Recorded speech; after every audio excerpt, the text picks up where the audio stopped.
for a Doesn't little seem very longer. long since we were here last, does it?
Good afternoon, members. I'm delighted to invite Mukund Tabani and Sudha Tabani of the Indian Community and Cultural Association here in Cambridge to lead us in our prayers this afternoon. Thank you. We will do the prayers in our language, and then there's a meaning of that which we will speak in English.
The meaning of this prayer is, I bow down to the Lord of Uma, Parvati, the divine Guru, the cause of the universe.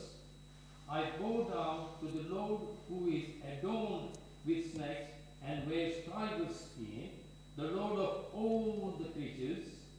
I bow down to the Lord whose three eyes are sun, moon and fire, and to whom Lord Vishnu is near. I bow down to the Lord who is refuge to all devotees and the giver of boons. Shiva Shanaka.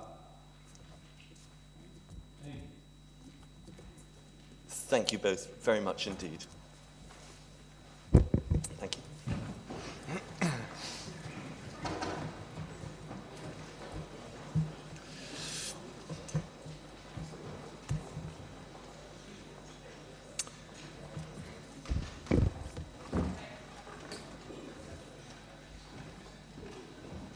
Ladies and gentlemen, in view of the climactic conditions, I would like to invite ladies to remove hats, gloves, and shoes, and gentlemen, if you would like to remove ties and jackets, those of you who have not already. Not the shoes, gentlemen, not the shoes. Right, we have apologies from councillors Ian Bates, Chris Bowden, David Connor, Adrian Dent, Kevin Reynolds, Susan van der Ven, Ed Cairns, Barbara Ashwood. Do I have any other apologies? Councillor Bullen. And Councillor Lay. Anybody else? Councillor Criswell? Councillor Shooter, Chairman. Councillor Shooter. Thank you, and I have no notification of any member being late. So we'll move on to agenda item number 1, which is the approval of the minutes of the meetings of the Council held on the 10th of May and the 28th of June 2016. Council is asked to agree these as a correct record. Do you so agree, members? Thank you very much.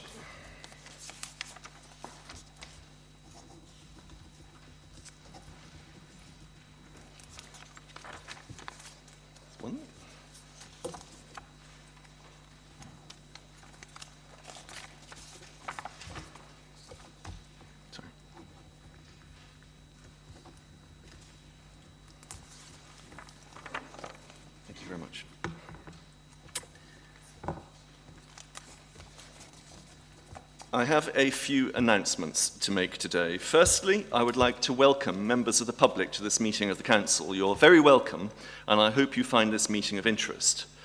The Council supports the principle of transparency and encourages filming, recording and taking photographs at its meetings that are open to the public. Members are advised that this meeting may therefore be filmed, recorded or photographed. This meeting is being live streamed to the web and to the County Council's YouTube channel. I would like to highlight this to members of the public that they may be filmed as part of this meeting and that this will appear on the web. Please can I ask all members and members of the public to turn their mobile phones to silent or vibrate whilst the meeting is taking place. It is with enormous sadness that I report the death of Rosie Edwards, head of Cambridgeshire Environmental Education Service. Rosie was a passionate advocate of environmental education and outdoor learning, and during nearly 40 years of service in the County Council, she touched the lives of thousands and thousands of children, teachers and colleagues. The Council's thoughts are with her family, friends and colleagues at this very sad time. May I ask Council please to stand in memory of Rosie.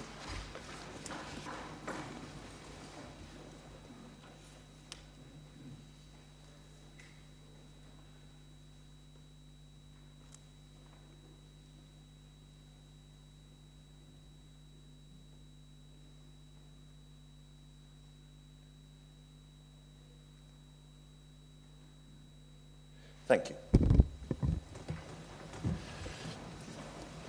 On behalf of the Council, I would like to congratulate Nikki Klimo, the Council's former Director of Children's Social Care, on being awarded an OBE for her services to children in the Queen's Birthday Honours list.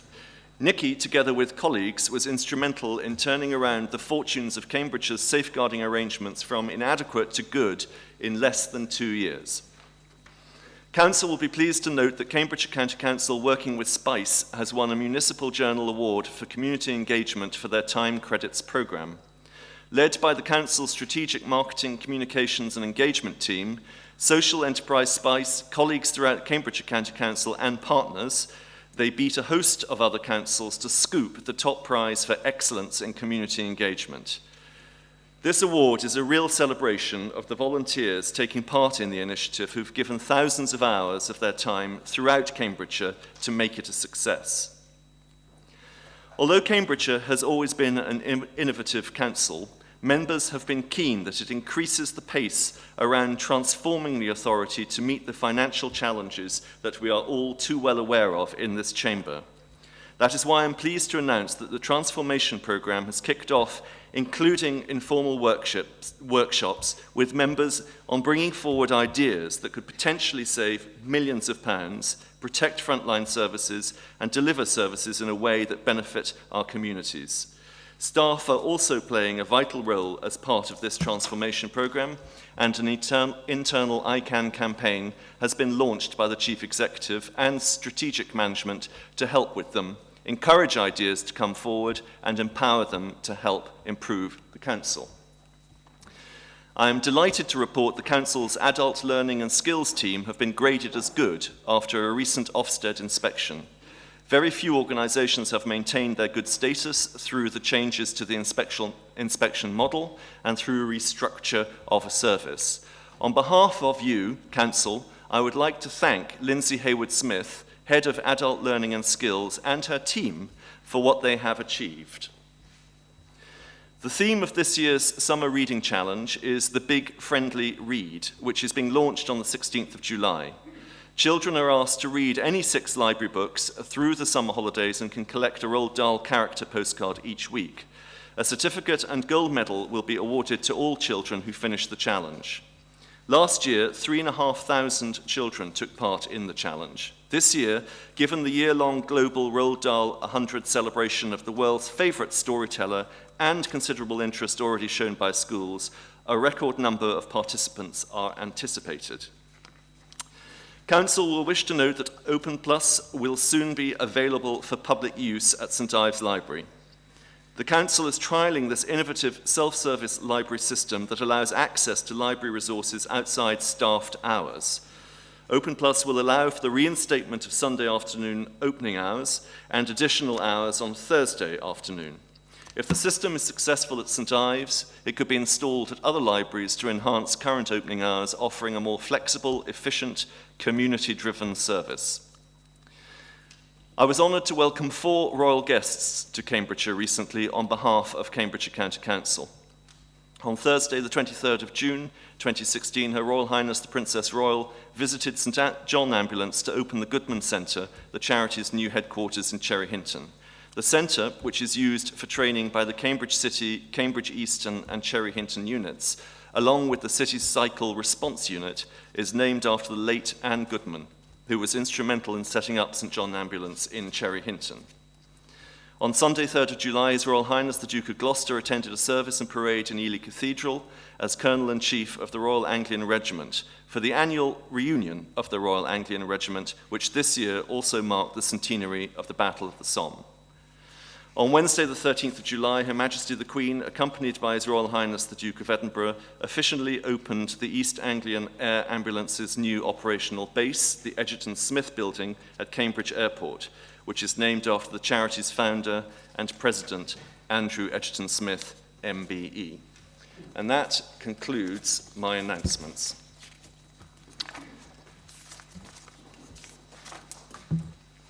Chair, may I ask, please, whether it's necessary to suffer the presence of a stuffed duck in the council chamber? Thank you, Councillor Sales, for your intervention. I think perhaps Mr. Carpen could reduce the height of Puffles, the magic dragon. That would be helpful. We move on, Council, to agenda item 3, which is declarations of interest. Under this item, members are asked to declare interests under the Code of Conduct in any item on the agenda for today's meeting if they are not registered on the Register of Interests. May I have any declarations, please? Good. We move on to agenda item 4, which is public question time. This allows members of the public to ask questions at the council meeting, provided that they have given advance notice. The council has received notice of one question, the contents of which have been circulated electronically to all members and published on the council's website. Could I ask, please, Mr. Carpen to come forward and ask his question? Welcome back, Mr. Carpen. Right, thank you very much. See, I'm all on camera and recording because we have had acoustic problems recently. This question that you have in front of you was actually first put to a public forum, the line of questioning, not by me, but by Puffles the Dragon Fairy here, to the Public Administration Select Committee, chaired by Bernard Jenkin, who several of you councillors will know. Mr. Jenkin is the second Member of Parliament to mention Puffles the Dragon Fairy in a parliamentary debate. The first being Labour MP Kelvin Hopkins, and the third being one of the chair's good friends, Greg Mulholland. This is the same dragon that won 89 votes in the Coleridge ward at Cambridge City Council elections. Puffles is part of the democratic life of the city. Now, what do I mean by risk? In their report that Puffles was mentioned in, the Commons Public Administration, Select Committee said that all policies contain risks and that ministers must ensure that all policies have risk assessments done. These are policy risk assessments, not tripping over cables and things like that. So what do I mean by risks? I'm not talking about things crashing the economy, council launch being elevated to the shadow cabinet. I'm not even talking about risks such as the risk of mayor Anthony or even the risk of mayor Puffles. So my question is, what risk assessment have councillors done with regards to the Devolution East policy that you want to work through the consultation on the council? Okay, well, I think the question is on paper, so I think we'll move straight along. I'm not entirely certain who's answering this question, and who'd like to answer it? Councillor Count. Are you done, Mr. Carpen? Yes, thank you very much. Councillor Count. Thank you, Chairman, and thank you, Anthony and Puffles. I think it's a fair question and challenge. What risks are there about the devolution deal that's been signed? And I think the first thing to note that what we've signed is a proposal. It's going through a process at the moment. It's not finalised. It is at this moment in time a work in progress. There are various stages of it. So the first stage was to have discussions with ourselves, with our partners, with the government about what a proposal might look like. And that came to Council a few months ago. And that original proposal, one of the risks was it won't be accepted. And that indeed was the case. It wasn't accepted. And so we went off and worked with government and our partners and drew up an entirely new proposal, which was acceptable. So that was a risk that we dealt with at that time. The second part of the stage is where we are now. So we've agreed in principle a proposal to put to the public to consult on, to see what they feel about it, to see exactly the great amount of detail and consultation and feedback on it, to see if it's something that we still want to progress with when it comes back to our meeting later on in the year, and indeed to demonstrate whether the governance is sufficient to operate this devolution deal in a better way than Whitehall makes those decisions at the moment. And that will come back to us. And so that's another risk, is nicely out the way. Can we do a better job than central government? And then the third stage will be, actually, if we do go ahead, to draw up detailed work plans on how to achieve everything. Now, I think it's at that stage that you will look at every single work stream and you will develop a risk profile for moving forward and analyse how you're going to mitigate the risks then. So a large proportion of the work is still in the future. But I'd just like to highlight some of the risks that have been identified so far and some of the things that have been done. So the first one I mentioned already is that the deal will not command support from all the organisations involved. Indeed, it didn't. We went off, got a better deal, and now it has. Councillor Count, you're over your 2 minutes, but I am going to indulge you because this is a matter of considerable public interest. Okay then, so very quickly, the other ones were that the deal would not be supported by or understood by the public, which is why we've gone to consultation to explain it, that the deal will not have the support of government. We've negotiated this every step of the way. We believe that when we get to the final thing, there'll be a yes. That the deal will not be deliverable. That is a matter of fact that we've got to get all those work streams ready, and that the proposed new government arrangements will not be sufficiently transparent and accountable, which I've already mentioned. But I think all of us, or most of us, realise that the biggest risk of all would be if we don't land this. Just what kind of a county can we then deliver to the people of Cambridgeshire and Peterborough without the kind of input that we're going to get in terms of infrastructure, housing, capital investment and skills? So thank you very much for indulging me, Chair. Thank you. Mr. Carpen, you have a supplementary question? I do. Can you just ensure, please, that your microphone is on? Thank you. Can you hear, ladies and gents? Right. Thank you very much, Councillor Count. And actually, I pay tribute to the Councillor for being so explicit on the risks. I'm going to pick up on two. The first one, he said, on transparency. I've thrown some freedom of information requests at Treasury and at the Department for Communities and Local Government. The Treasury have got over 2,000 mentions of Andrew Lansley on their systems post the 2015 election, and the Department for Communities and Local Government have got none in the context of Devolution East. Transparency issues, big time. Second, with the consultation, because it's happening in the school holidays, there is a huge risk that young people will just be completely bypassed in this whole process. Also similar with the city deal and Devolution East, there are some similar themes. Hardly any public events, and I can't see anything that actually brings together communities from disparate parts of the county, such as, let's say, Wisbech and Cambridge together, to see if we can solve these problems. I would love to see the council really addressing those issues, because you've shown you can do this with the SPICE time banking thing. So please learn from that. Thank you. Councillor Count.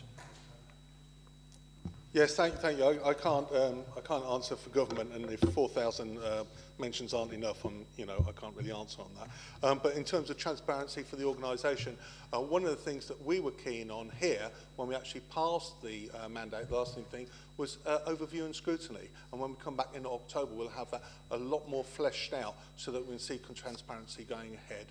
Everything's published online. Everything that we have come to a decision to will be, and there's regular releases, and the consultation is out there. And in terms of the consultation, the timing, not all, that was a problem that was recognised. There has been a fair amount of consultation going out there. It is agreed with all of our partners. There's a Mori poll, online poll. So we are trying to do as much as possible, but the timeline was predefined, so therefore it wasn't possible to adjust it as much as you would have liked.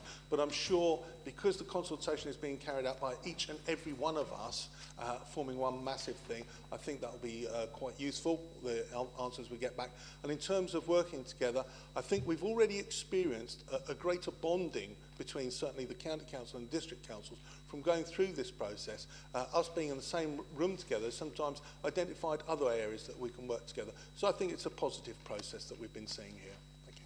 Thank you, Councillor Count. Mr. Carpen, thank you again for your question. Members, we move on now to agenda item 5, which is petitions. Councillor Giles, you indicated you wish to speak.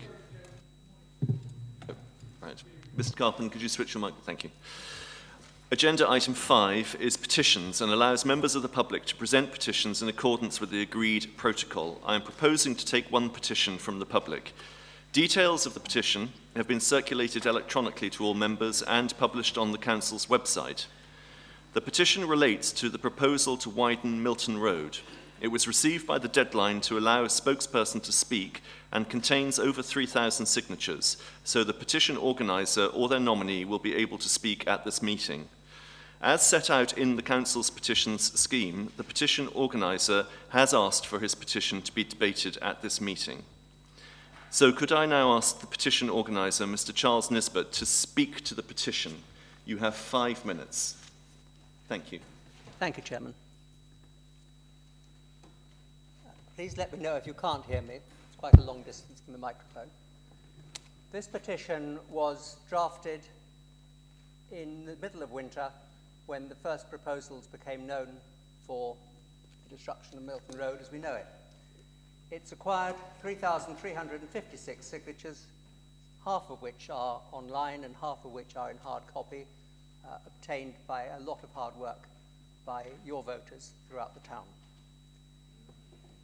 The meaning, or the wording rather, of the petition is: the Greater Cambridge City Deal are proposing to widen Milton Road, chopping down the beautiful cherry trees, removing the grass verges, and replacing them with acres of tarmac. As many as 83% of the trees on Milton Road are destined to be removed if these proposals go ahead.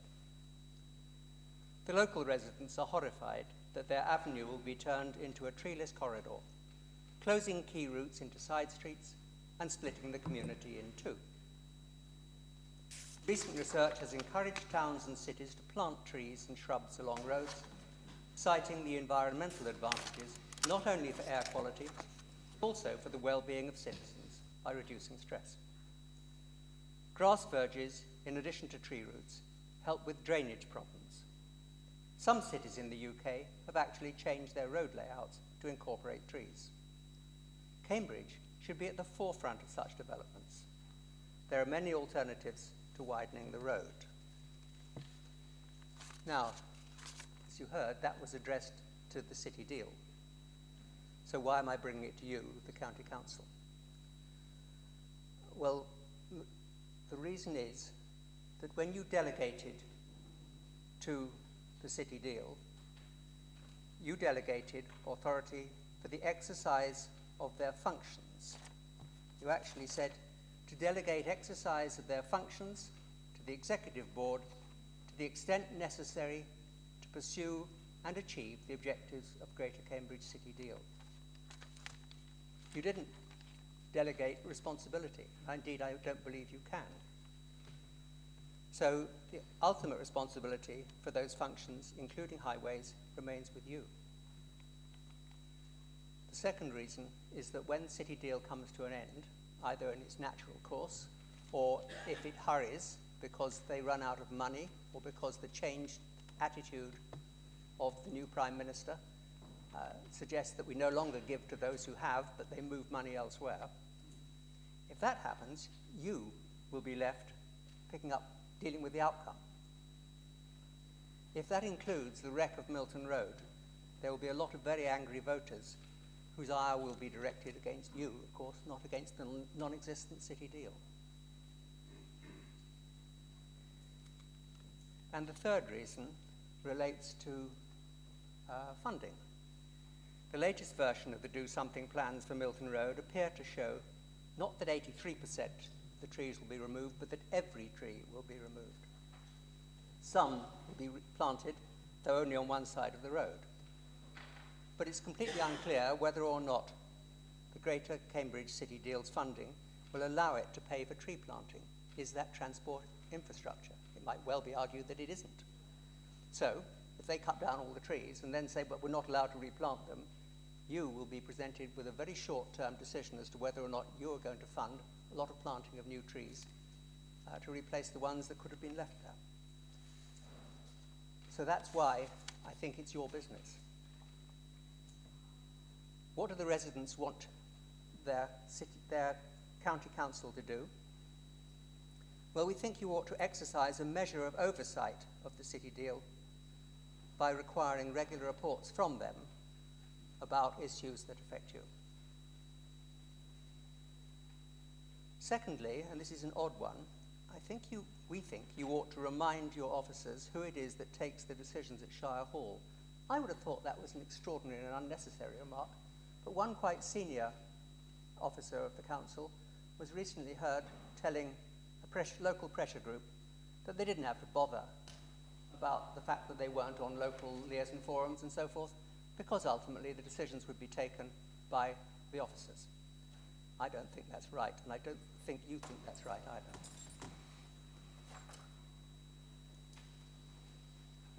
When you receive advice, I think you need to challenge deeply the officer's advice and insist on proper replies, supported by real evidence, not waffle and generalities which justify the officer's prejudices.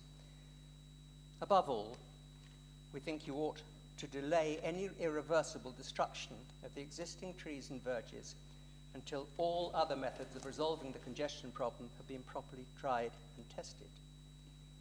The avenue of trees on Milton Road were recently described to me by a resident in another part of the city as one of the glories of Cambridge. They're an asset created by your far-sighted predecessors, and now they're in your custody. Please ensure that they are not wantonly destroyed. Thank you very much, Mr. Nisbet, for your petition.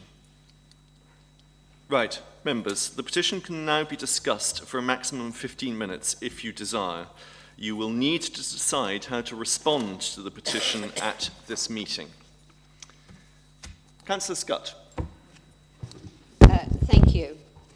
Labor has always been for trees and verges, and I stand here for trees and verges now, thanking Charles Nisbet for bringing the petition to the County Council, and Maureen Mace, Claire Hughes, and the many who assisted in ensuring that more than 3,000 signatures were received.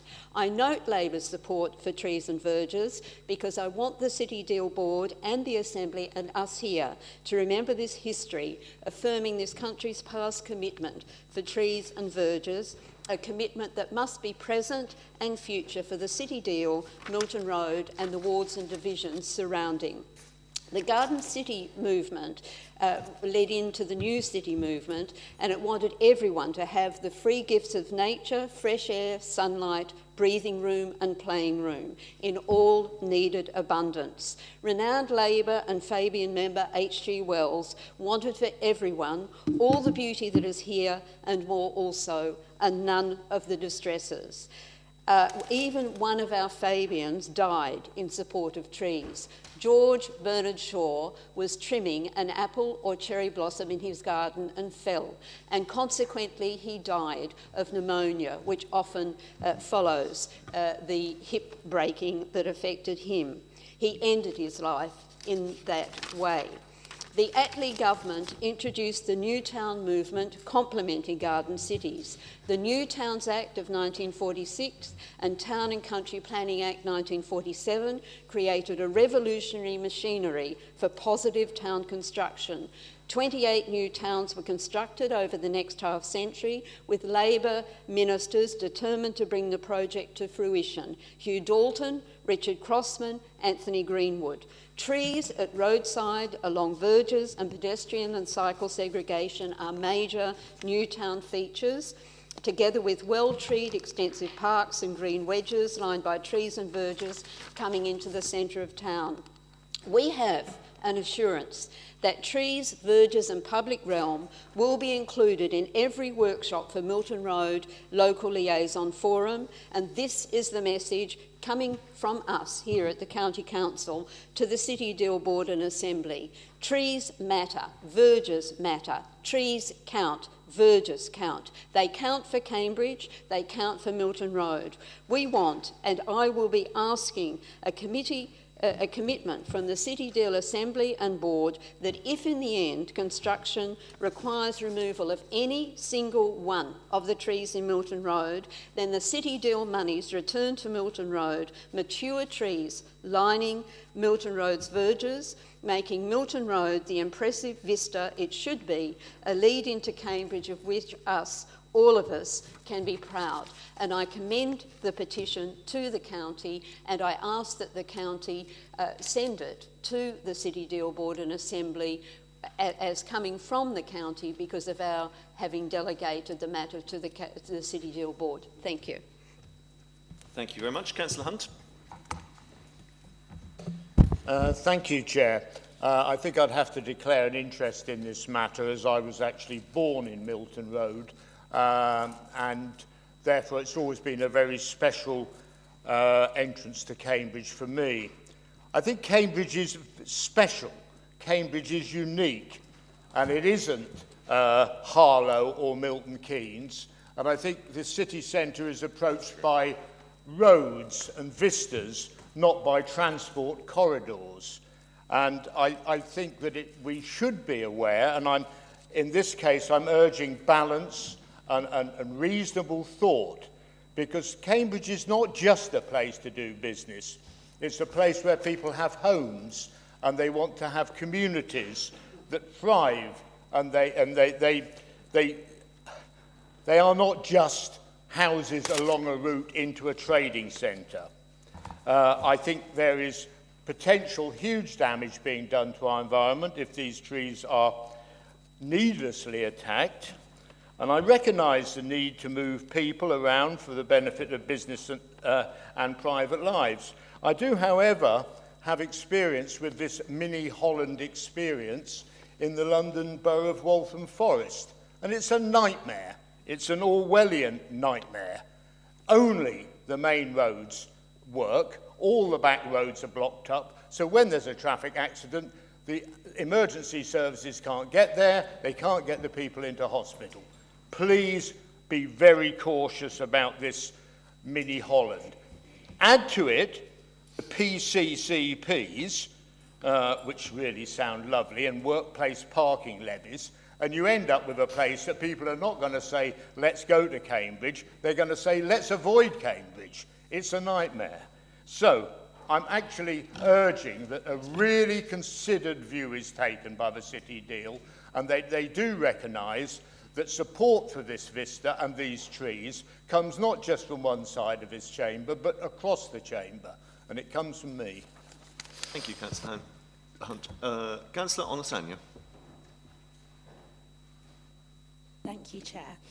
I just wanted to say thank you for bringing the petition, but also just to note that we had delegated the powers for making the decision to the City Board at City Deal. That I just wanted to make that comment because I know there were questions raised in the petition about why we as the county are not doing something, and also to say that there have been no final decisions made as yet, and it is still going through consultation. So please do keep your feedback coming to us, and we will put forward what you have said, but we have to go to the City Deal Board. Thank you. Thank you for that. Mrs. Rowe, how much time do we have left? About 8 minutes. Very good. Councillor Bullen. Thank you, Chairman, and thank you, Mr. Nisbet, and the residents of the vicinity for bringing this to this chamber. I think we all remember that in a meeting not that long ago, we voted on whether we give this authority to the City Deal Board. My party voted unanimous against doing so. And as much as I hate to say I told you so, I think this is the first instance where that decision is going to come back and bite us. And I do feel for you and the residents, because this chamber cannot do anything. We've given away that authority. And if we also vote through the devolution deal, we're going to give even more authority from our highways to that assembly. So I think we as a chamber need to really seriously think about what we've done, learn from this, and consider whether we wish to take those powers back again from the City Deal Board. And I'm not sure that we can even do it. But I agree. I think it is an Orwellian scheme. It's outdated. It's been proven not to work elsewhere. And there are other schemes for easing congestion. And I give Liverpool as a prime example, where actually they've taken bus lines away and taken traffic lights away, and it's actually eased congestion. So I firmly believe that the City Deal Board do need to look again at this idea and to have a look at all the other ideas before they decide to put it back to public consultation. I personally think it was a bad decision we made in the first place, and that this scheme is bad for the city and for the residents. Thank you for that. Councillor Bailey.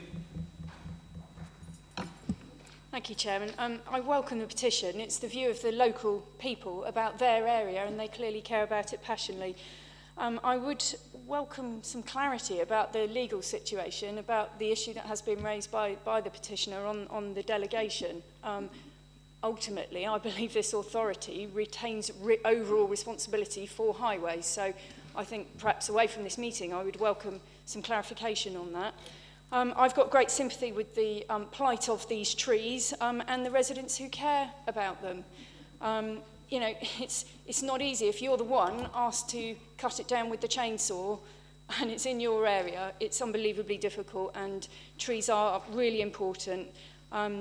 These particular trees have been under threat many times over the years, and I think the residents are fairly fed up of having to mount this challenge over and over again. Officers of this council will be aware of my concern about overall loss of trees across the whole county. It's something which I am trying to address, and I do see this as the potential thin end of a wedge, which might ultimately, taken to its ultimate end, you know, we could start looking at what to do with Jesus Green and Parker's Piece and Midsummer Common. These are special and important features of our landscape. However, there is a governance structure in place, as other people have said, and the City Deal, whether you agree with the plans or not, have carefully put out some very considered plans, and the place to talk about those is during this consultation. They are only plans, and I, for one, have heard that 3,300 odd residents are deeply unhappy about one element of those plans, and I think the City Deal needs to take very careful note about that, because it is their area. But we shouldn't undermine the governance of the City Deal and our partners who share responsibility in the City Deal, and therefore I would urge the City Deal to look at this petition very, very carefully and see whether there are more creative solutions and ways around it. Thank you, Chairman. Thank you. Councillor Henson. Yes, Mr. Chairman, thank you very much for letting me to speak. I'm Norman Cross, miles away from Milton Road, and I've had 4 phone calls to me, because I'm not an internet user, and God knows how many that is for one of those. And I look at it from this point of view. If you've got 3,300 residents in this paperwork, they're 3,300 voters. And we keep doing useless things and wasting money, in my opinion, in various places. And when you drive through these avenue of trees, they are part of our history. And also remember that the 3,300 voters will be the ones you won't get next year if you go against them. Thank you very much. Thank you, Councillor Henson. And Councillor Manning. Thank you, Chair. To say I welcome the words from Councillor Scott. Maybe don't so much welcome the history lesson. I didn't quite follow all of it. But I think history is quite important here, and Councillor Bullen mentioned the history of our delegations earlier, where his party and my party voted against the removal of powers from Cambridge Joint Area Committee. which would, of course, have put us in a decision, with the City Council, put us in a position of being able to stop this scheme. Having said all that, I do welcome her words, and I welcome the implication that her fellow Labour Party member, Councillor Lewis Herbert, will be working hard as a voting decision maker on the City Deal Executive Board to make sure this doesn't go through. That said, you'll have a white paper in front of you with what I would like to propose as a response to this petition. Do you want me to read it out, Chair? Or? Yes, and if you could make it clear, perhaps, that this is a statement rather than a motion. Yeah. So this is hang on a second. Councillor County, you're raising a point of order? Yes, I am. A point of order on the handling of petitions. It's very clear that the petition should have called for an action in order to be heard. It's not up to this council to supply one. To supply one 13 minutes into a 15-minute debate is not appropriate, because we have to debate something that we've got about 2 minutes left on. It's entirely inappropriate. Having taken legal advice on this matter, the reality is that anything put forward by any member simply will be a straight yes or no vote. So if you don't support what Councillor Manning is going to propose, then vote against it. There were also suggestions, I think, from Councillor Scott and indeed from Councillor Bailey of ways that Council might move forward, which we will come to. Councillor Manning. So just to read out the wording. This Council wishes to express its opposition to any plan that would result in the removal of the majority of trees from Milton Road. Further, Council believes the measures contained in the City Deal do not represent efficient or desirable ways of cutting congestion, and asks that more options be considered in the public consultation. Thank you. We have no other speakers, so we have a series of... Councillor Count. Yeah, and very, very simple response. It's not possible for us to digest that simple motion.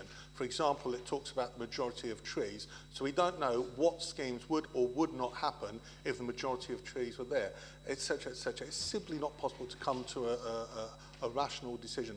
I therefore will be voting against. Okay. Councillor Leake. I indicated that I wish to speak, Chairman. Is it that you ran out of time, or that...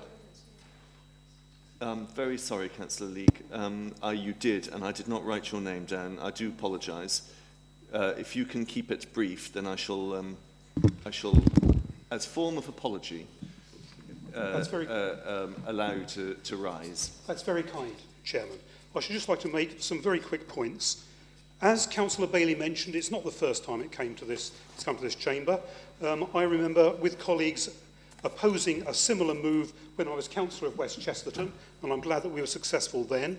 And all of the Liberal Democrats opposed the proposal for the changes on Milton Road at the City Deal Assembly. It is, as Mr Nesbitt suggested, I think a case of spending money rather than spending money wisely. And in this case, it really is the wrong way round, because so much that the City Deal is and should be doing is about reducing traffic and therefore reducing the need for schemes such as the one on Milton Road. And I think it's inappropriate that this is coming before the effects of those changes are introduced. And thank you for your forbearance, Chairman. Thank you, Councillor Leake. Councillors Kavanagh and Walsh. Sorry, I forgot your name for a moment, actually. You didn't indicate to speak previously. We have reached the time limit. Oh, okay, right. Councillor Kavanagh, you can be as inspired as you like, but you're not standing to speak on that basis. Sorry, Noel. I'll buy you a drink. Councillor Walsh is making a point of order, which I shall be very interested to hear which part of the Constitution it relates to. Well, I'm no constitutional lawyer, Mr. Chair, but, I mean, is there any power you have, Mr. Chair, to extend the debate? Because this motion does not actually relate just to the trees. It relates to the measures contained in the City Deal, all of them. We can't debate that in 30 seconds. No, this holds the process of the Council content. So the constitutional position is that we accept the petition. You are entitled to debate the petition for 15 minutes. Council then will decide what action to take, and it has been left fairly open. And I read from the notes, it may decide to take the action the petition requests, not to take the action requested, to commission further investigation, for example, by the relevant committee. So on that basis, it is fairly fluid. But what is very clear is that there should be no debate of any of the proposals. So it's a clear vote, yes or no. Councillor Count. I'm sorry, Chairman, I must challenge the advice that you've received in accepting the petition. Petition guidelines, types of petitions, format of petitions. The petition submitted to the Council must include the following: a clear statement of your concerns and what you want the Council to do. It did not include the second. On a subsequent page, it states clearly that petitions will not be accepted unless they're in the correct format. It's missing. Now, I was perfectly content for us all to have this debate because I think it's an important subject. But to be dragged into a 2-minute discussion on actually a motion put forward, which we are answering on the basis of an ordinary debate where the time is unlimited, compressed into 2 minutes, is wholly unreasonable. The petition should not have been accepted under those rules. Thank you, Councillor Count. I did seem to recall that Mr Nisbet did make a series of proposals about how we might proceed. Chairman, we have a written petition in front of us. That is the petition we've heard. Speaking to the petition is not the petition. Well, I think, Councillor Count, on that note, I shall take further legal advice.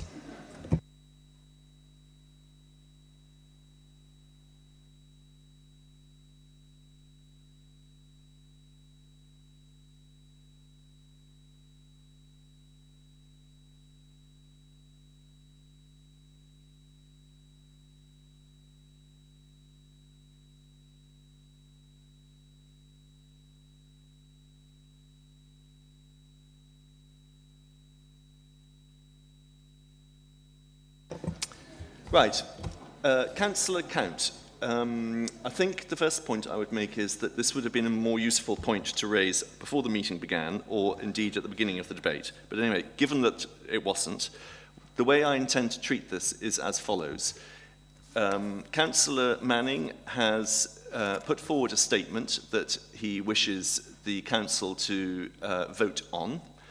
Councillor Bailey has put forward a proposal, I understand, in that you wanted to refer this for further investigation. Right.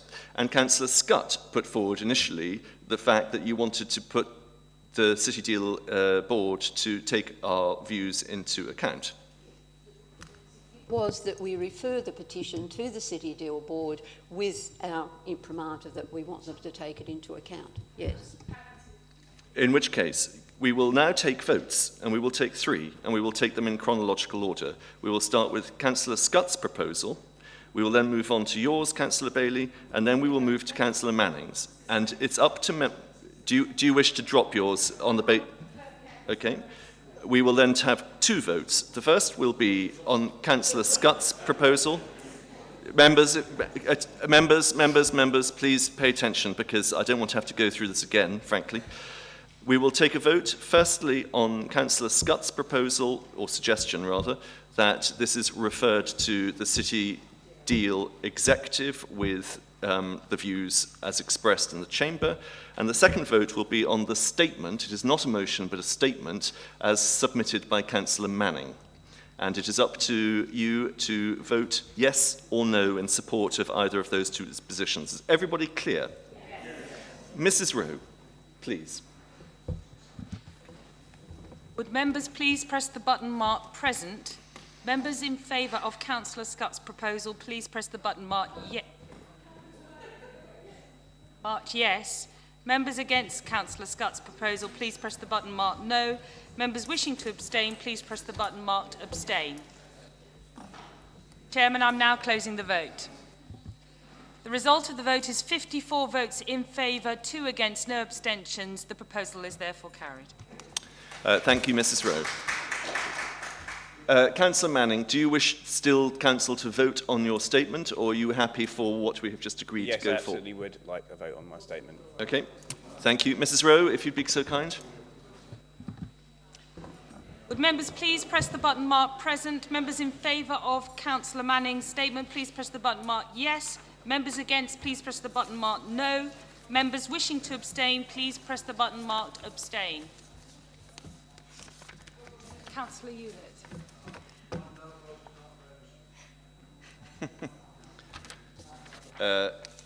Have you... Is it registering? Okay. Is this an avoidable user error? I'm now closing the vote. Chairman, the result of the vote is 22 votes in favour, 33 against and 1 abstention. The proposal is therefore lost. Thank you, Mrs. Rowe. We now move to the next item on today's agenda, which is Treasury Management Quarter 4 and Outturn Report. We have one item for determination. This was discussed by General Purposes on 31st of May. Can I ask the Chairman of the General Purposes Committee, Councillor Count, to move the recommendation as set out on the Council agenda? Thank you. I so move, Chairman. Thank you. Do you have a seconder? So second, Chairman. Thank you. Councillor Hickford. I reserve Councillor any Count. rights to speak, please. Oh, you reserve your rights. Thank you. Thank you, Chairman. And I must say that I approve of the link process, which has made the papers much lighter than normal. Those that were at GPC would have seen this already.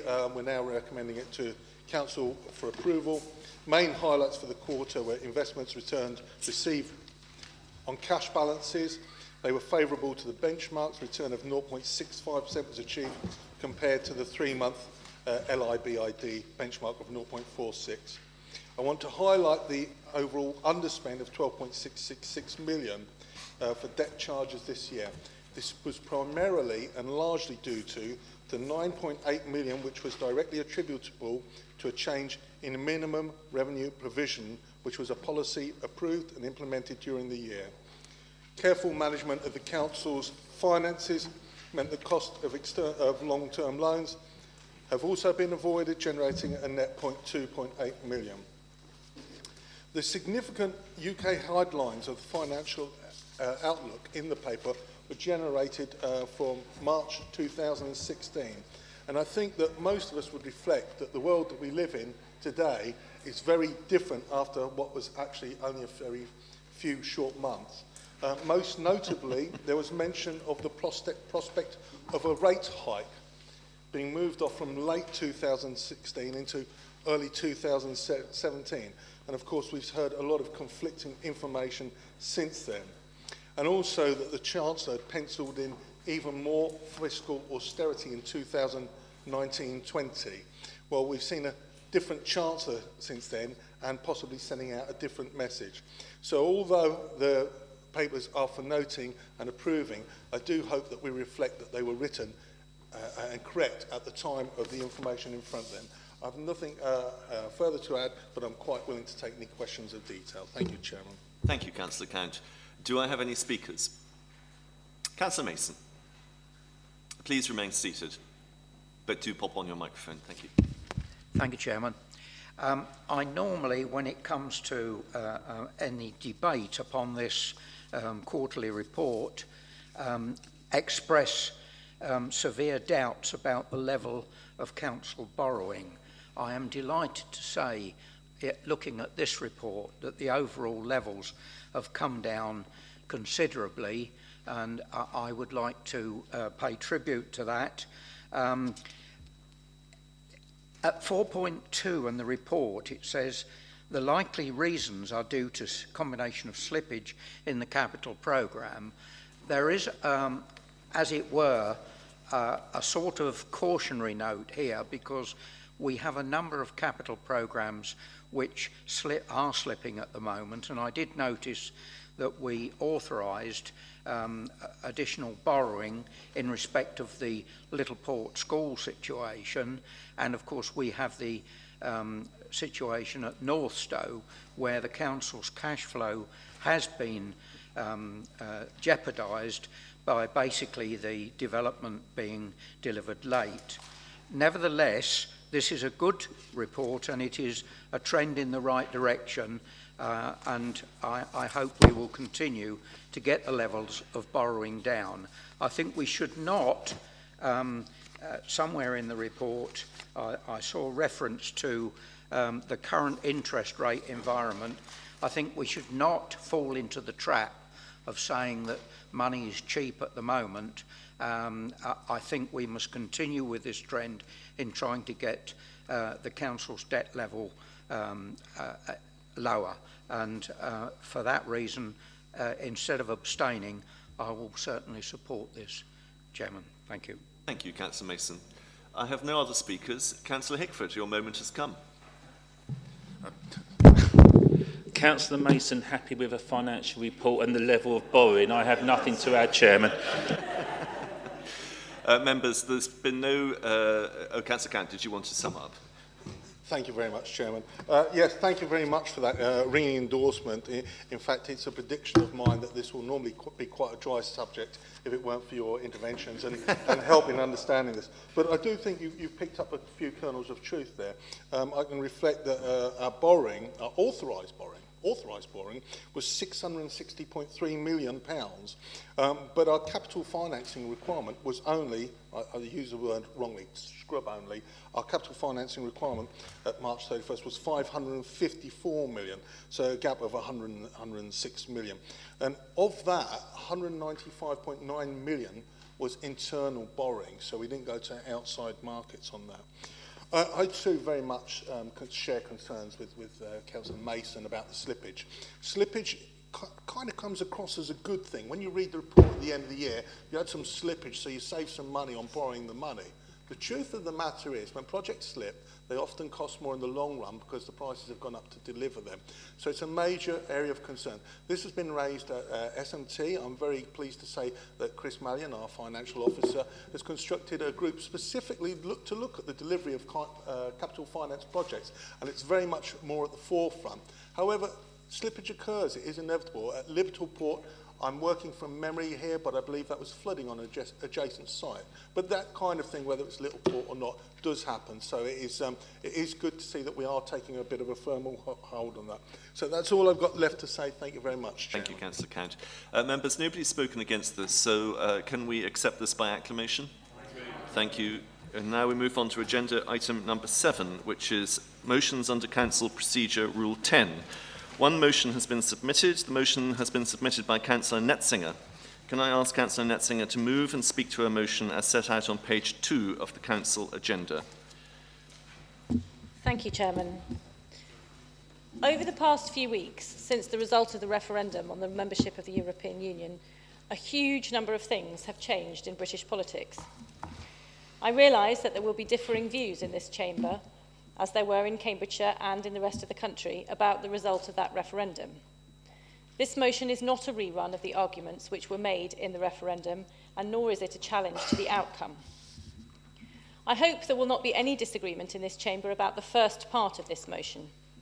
I hope that members from all parties in this chamber will want to give their support to all residents of Cambridgeshire and make it very clear that everyone who is living here now is welcome. The people who come to work in this country make a massive contribution in a huge number of different fields. From the nurses and care staff who make sure there are enough qualified staff on all the shifts at Addenbrooke's, to the academics and IT specialists who make the Cambridgeshire economy one of the fastest growing knowledge-based economies in the world, to the Polish cleaner who cleans my daughter's school, or the agricultural workers who get the produce from our farms to our supermarkets. They all have an important role to play, and I hope we will all want to make sure that they feel valued and welcomed. In the debate on this issue at Cambridge City Council last Thursday, there were a number of disturbing personal reports about how school children, women on buses, and many others have not felt welcomed in recent weeks. I hope that we can send out a clear message from this chamber that the Brexit vote does not mean that it is acceptable to make those who look or sound different feel less welcome in this country. The lady with brown skin and a headscarf on the bus in Chesterton, who was the recipient of abuse, is as British as I am. This is her home, she has known no other, and we need to ensure that this country remains as welcoming of difference in whatever form as it has ever been. The second part of this motion refers to the impact of the negotiations, which are just beginning, on the Cambridgeshire economy. We have discussed the value and importance of that Cambridgeshire economy to the UK economy many times in this chamber. We spend many hours discussing how to ensure that the incredibly productive knowledge economy, which we have to accept is based a great deal on the University of Cambridge, can continue to grow and prosper. And we hope to bring prosperity to an area well beyond Cambridge City. There is no question that the process that we are starting of negotiating a new relationship with the European Union will have a major impact on our local economy. The ability to trade freely with the EU will be critical, but other aspects, such as the free movement of people and access to European research funding, will also have a major impact. Sadiq Khan, as Mayor of London, is already actively involved in lobbying ministers to ensure that London's economy is considered in the negotiations about our relationship with the European Union. It is crucial that Cambridgeshire is also represented in those negotiations and that our economy is considered when we are negotiating our new relationship. Thank you, Jen. Thank you, Councillor Netzinger. Do you have a seconder? Yes, I will second and reserve my rights. Thank you, Councillor Jenkins. I understand I have an amendment. Councillor Bullen? I move the amendment. Did you wish to speak to it? Thank you, Mr. Chairman. I do wish to speak to it. Perhaps I'll ask if you have a seconder next. Councillor Kent. Yes, thank you, Chairman. Happy to second the amendment and reserve my right to speak. Right. In fact, Councillor Clapp caught my eye, but I will... if you cede your position, it'll be to Councillor Count. Okay, thank you very much. Councillor Bullen. Thank you, Chairman. I'm very surprised that this motion's been brought in the first place. I think it's a complete waste of time, and that's why I've changed it. But I'd like to start with a big thank you to all who did vote to leave the EU in the recent referendum. I'd like to say what wonderful people the British are, to have resisted all of the threats, the denigration of their country by their own rulers, big business, big bureaucracy, and intervention by arrogant foreign leaders. Despite all the intimidation, we still voted to get our country back. We have successfully started to change the future of our great country to one of democracy and self-determination, but we must now ensure that we are not betrayed again by our own leaders. Whilst I'm not a great supporter of the current Conservative government, Mrs May has promised the nation that she will negotiate our exit from the undemocratic clutches of the EU. And in my opinion, we must give her a chance to do so. It is not, in this instance, the job of this council to interfere nor to lobby on how she conducts those negotiations. However, I do commend Councillor Netzinger for her expression of support for all residents of the county, and I am happy to support that particular part of her motion. Had we listened to the experts, we wouldn't be in the position we are now, and it is time to accept the will of the majority and to work together for the benefit of our great country. We are not experiencing Armageddon, the collapse of our economy, or the pull-out of major companies. Indeed, within the last week, Boeing, Siemens and Airbus have all announced that they are going to increase investment in the UK. And Tata is no longer proposing to sell its UK-based steel industry. There is a queue of nations waiting to negotiate free trade deals with the UK, including the USA, Canada, India, New Zealand, South Korea and South Africa. And Australia and New Zealand are actually having a race to see which one of them can negotiate the deal first. Councillor Bullen, I'm sorry, I need to take a point of order. Councillor Whitehead. Can you pop your microphone on, yes. please? I was unaware that this chamber encouraged party political broadcasts on the part of any party, and I really feel that Councillor Whitehead, that is not a point of order. In this context. Not only is it not a point of order, but you have been in this chamber long enough to know that it's perfectly true that practically everybody takes the opportunity to make a political broadcast whenever it arises. Could you continue, please, Councillor Bullen? Thank you, Chairman. And finally, as for those who did predict doom and gloom if we voted Brexit, thankfully Cameron has fallen on his sword.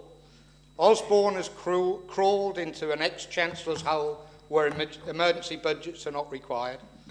And Mark Cheney has capitulated and not lowered interest rates, despite the fact that he said he would definitely have to do so. Indeed, the pound is now approaching 120 against the euro, 130 against the dollar, and it is predicted that there is a definite possibility that there may well be a run on the pound in the not too distant future. And in addition, the FTSE is at almost 6,700, which is higher than it has been for many years. I do not believe that we need to interfere in the negotiations and give Point of order, Chair. any more... Councillor Bullen, I need to take a point of order. Point of Is it a order. point of order, Councillor Schumann? Chair, thank you. Point of order, the FTSE is just above 6,700. Thank you. Well, I put that in the category of Councillor Bullen's definite possibilities. Councillor Bullen. Apologies, I took my figures first thing this morning when the markets opened. Clearly, they've risen even higher. I believe that this government, for all its faults, is more than capable of negotiating on the behalf of the residents of this country with any future trade deal, and that we do not need, at this point, to interfere in that decision-making or those negotiations. Therefore, I commend the amendment to the Chamber. Thank you very much, Councillor Bullen. Right, we are debating... Councillor Count, you reserved your right to speak, I think, as seconder, didn't you? Yeah, okay. We are debating now the amendment. So, Councillor Taylor. Thank you, Mr Chairman. I was very pleased to see the full motion that Councillor Nethsinger put forward, and I'm sorry to see that UKIP and Councillor Bullen have taken the guts out of the motion. As a county council, I believe that jobs and housing and liaising with businesses and institutions is exactly what we ought to be doing on behalf of the people that we represent. Now, much has been written and much has been said in the last few weeks about tolerance and multiculturalism and about the local economy and its citizens. And it's interesting that we have a decline in engagement in the country, or we have had, but the EU referendum and its grisly aftermath has sent shockwaves through society, and I found people talking about politics and the aftermath of the referendum everywhere I've gone, cafes, pubs, at the salon, at work, at the bus stops. And I'm pleased to say, I don't normally commend Conservative MPs, but I would pay tribute to our MP, Heidi Allen, for recognising that and for calling 2 public meetings for people to share their concerns about life in the aftermath of the referendum.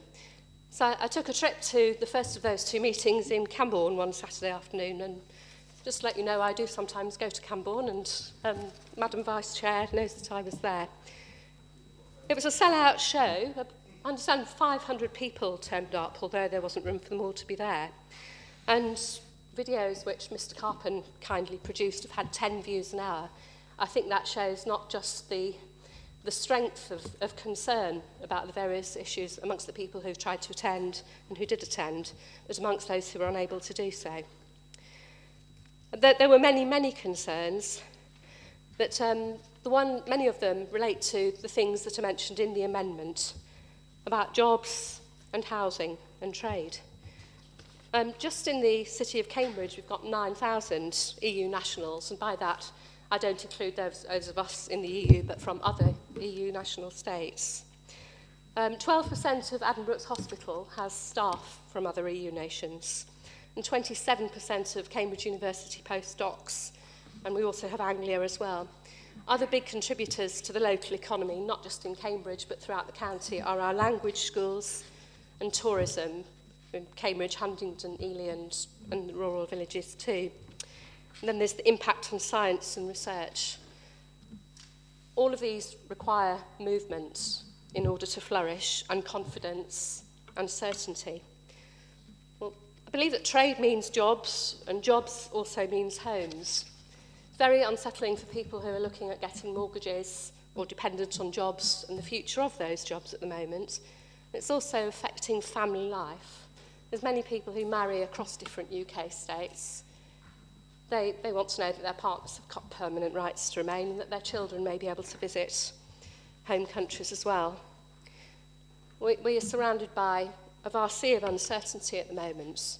And again, I commend our MP for paying attention to those issues and for taking the messages of local people's government. And I would like to give our Chief Executive the freedom to do that as well. I believe it is the Council's role to work with government and local employers on issues that affect so deeply so many of our citizens. So I will beg to support the amendment. sorry, not to support the amendment, to support Councillor Nessinger's original motion. Thank you. Thank you. Councillor Jenkins. Thank you, Chair. And I'm just talking to the amendment, which is the proposal to exclude paragraph B, because this is the guts of the impact of the changes we'll have on our accounting. And going forward, those who are involved in the negotiations have got to be thinking about how they're going to come up with an end solution, which is good for the country and, in our interest, good for Cambridgeshire. We're a peculiar economy in that we do have the university, a very knowledge-based economy. We have the north of the county, which is agricultural, and we have a large healthcare sector, and we do have a bit of an exporting sector with people making stuff and shipping it around the world. And we've got to look after all of that on both sides. And that's why we need to leave this paragraph B in. On the one side, there is the movement of people. 26% of the postgraduates at the university come from the European Union. There's a similar percentage come from places like China and India. These people bring knowledge, they fuel the entrepreneurial sector and give rise to the new companies which are going to give growth in the future. We must not make it difficult for those people to get in. 20% of care workers are from outside the country. If we didn't have those care workers, our older people, some of whom are our relations, would not be well looked after. Try and square that circle. 10% of registered doctors in the NHS are from the EU. Now, when I talk to people I talk to at Addenbrooke's, they say, it won't be a problem for us, we'll get the people, but we'll have to jump through hoops to make it happen. Because instead of just finding people, advertising, offering a job, you have to get work permits, you have to jump through the hoops of paperwork. That's obstacles which we shouldn't put in place of our economy. And then the one thing that's overlooked in all this debate, when we talk about the free market, people immediately talk about tariffs, as though a duty barrier is going to go up. That's unlikely to happen. What is going to happen is that paperwork will increase. And if you go up the road here to Bar Hill, there's a company called Domino, which is one of the largest manufacturers of inkjet printers in the world. And they will ship small quantities and large quantities into Europe and elsewhere. Every one of those shipments in the future, if we do not have access to the free market, will have to have customs documentation. It puts up the barriers for doing business. Doesn't make the rest of the world any more attractive, it just makes it more difficult doing business in Europe. And we mustn't make it difficult to do business in Europe, because our exporters depend on us to make it easy. So please do not support this amendment. Leave the motion as originally posted. Thank you. Councillor Hunt. Thank you, Chair. I'm a very simple person, and I've divided this amendment, which I will be supporting the amendment, into two halves. I was going to sort of put slightly more colourful language, but I think point A is stating the obvious, isn't it? It's, you know, what's described in A is the view of any fair-minded Christian citizen. Of course, anybody abhors any criticism of immigrants, but it's just a fair-minded attitude which I hope we all share. B, of course, is just political manoeuvring upset by people and by a group of people who are upset because they find it difficult to accept the view of the people.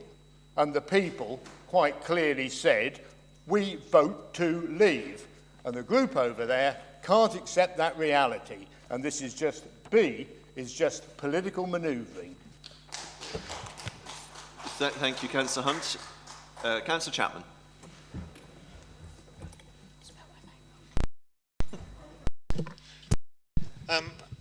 I'm very disappointed that the time of this council's being spent on this motion. I find B unacceptable, as Councillor Hunt has just said. We've had a vote, and you might not like the result, but you have to wait and see how it turns out. And speculation as to whether or not this is going to be good or bad for the UK isn't proven, and it's that sort of speculation which turned people against the Remain campaign during the election, and yet it continues here.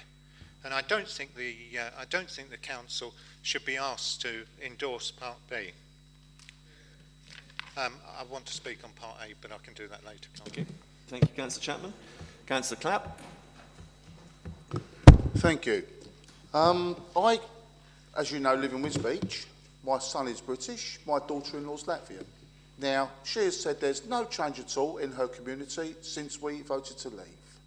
So, you know, don't come scaremongering. 71% of people in Finland decided they wanted to leave. Part of it will be employment, and part of it will be that immigrants are being paid £4 an hour in some places. So, you know, at the end of the day, we want fairness for all. We want migrants to be paid £7.20 an hour, not £4 an hour in certain businesses. And we also want the people who are working on the land to be paid a fair wage, which they're not getting at the moment. So, I mean, you know, I'll be supporting Part A of this motion, but I will not be supporting Part B. Thank you. Thank you. Chairman, it's quite clear the mood of this room is very much against B. There's sufficient votes here. I ask that the vote be put on this amendment. Well now, Councillor Count. Happy to second that proposal. Thank you, Councillor Bullen. I am going to allow the debate to continue for the reason that we have not heard from at least one of the political groups, and I think that until we do, it has not quite reached its fullest extent of debate, Councillor Count. So, that being said, Councillor Hipkin, you are next, followed by Councillor Topping, and then Councillor Whitehead, Councillor Onasanya, Councillor Walsh. And then Councillor Count, you have the opportunity to sum up, as does, and then Councillor Netzinger will finish. So I am inclined to draw the line at some point, but not quite yet. Councillor Hipkin. To assist you in that endeavour, I forego my right to speak. Thank you, Councillor Hipkin. Councillor Topping, do you also? Thank you. Right, Councillor Whitehead.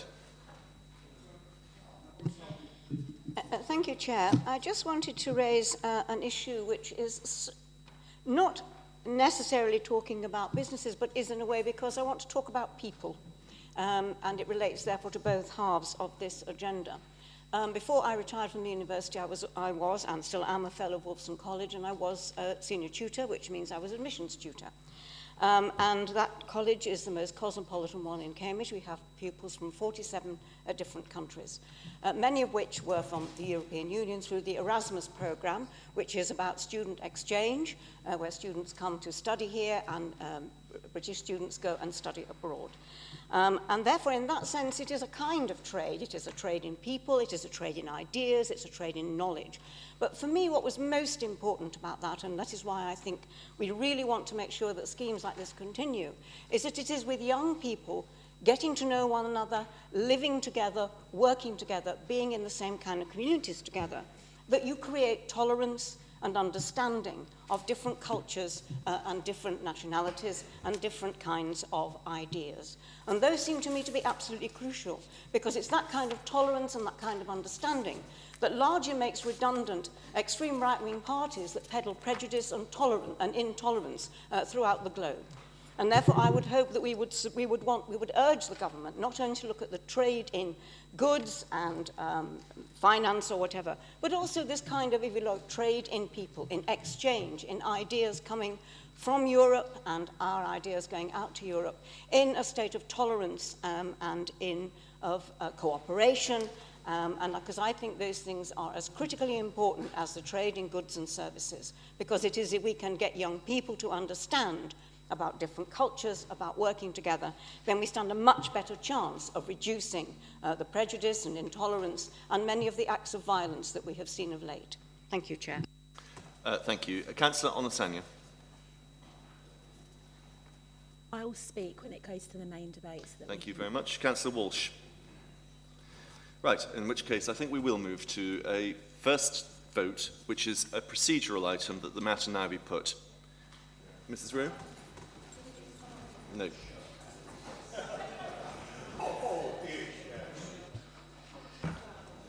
Would members please press the button marked present? Members in favour of the matter being put, please press the button marked yes.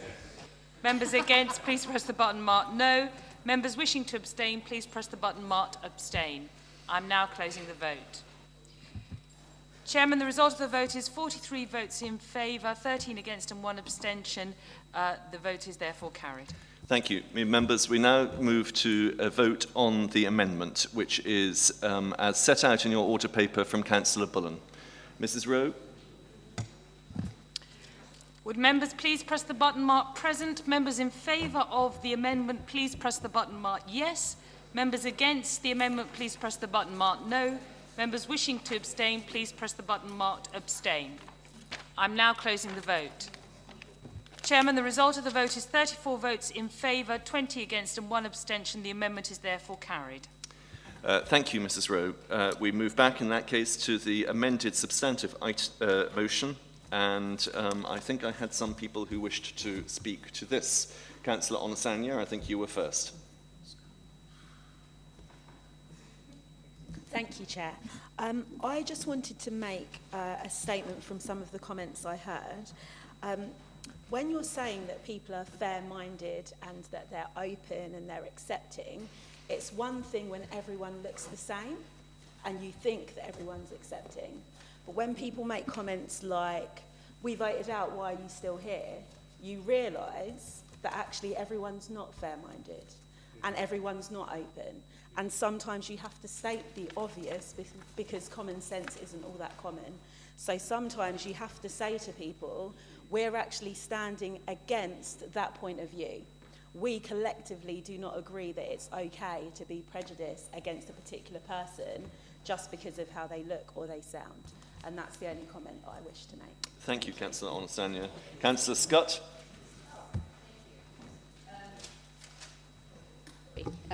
I endorse solidly what Councillor Onosanya has said, and I would just simply like to add this. Many of us have or hope to have intimate, familial or collegiate relationships with people from the European Union, and we wish that possibility to continue for all the reasons that Councillor Whitehead so eloquently put forward. I support very strongly Councillor Netzinger's motion, and I also should add that I supported it extremely strongly in both its parts, A and B. We want to retain the possibility of positive relations with Europe and with all the people from the European Union, and therefore I support this motion very strongly, and I express my extreme disappointment that the second part thereof was voted against. Thank you. Thank you, Councillor Scott. Councillor Topping?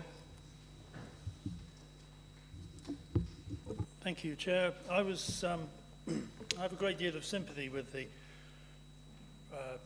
proposal from Councillor Netzinger. I was at the event at Camborne that Councillor Taylor referred to, and at the follow-up one at Duxford. And there were professional politicians there at both events, but there were some real people there too.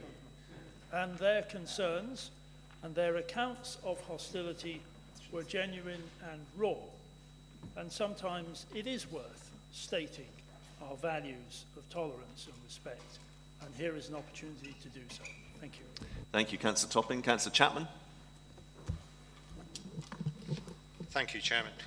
Today is an anniversary. It's 100 years since my great-uncle Billy Rayner from Cambridge died on the Somme, aged 17. And he fought for England as he knew it at the time. He didn't fight for a multicultural society, but he fought for the values of this country, the tolerance, the love of democracy, the things that are part of this country's cultural heritage.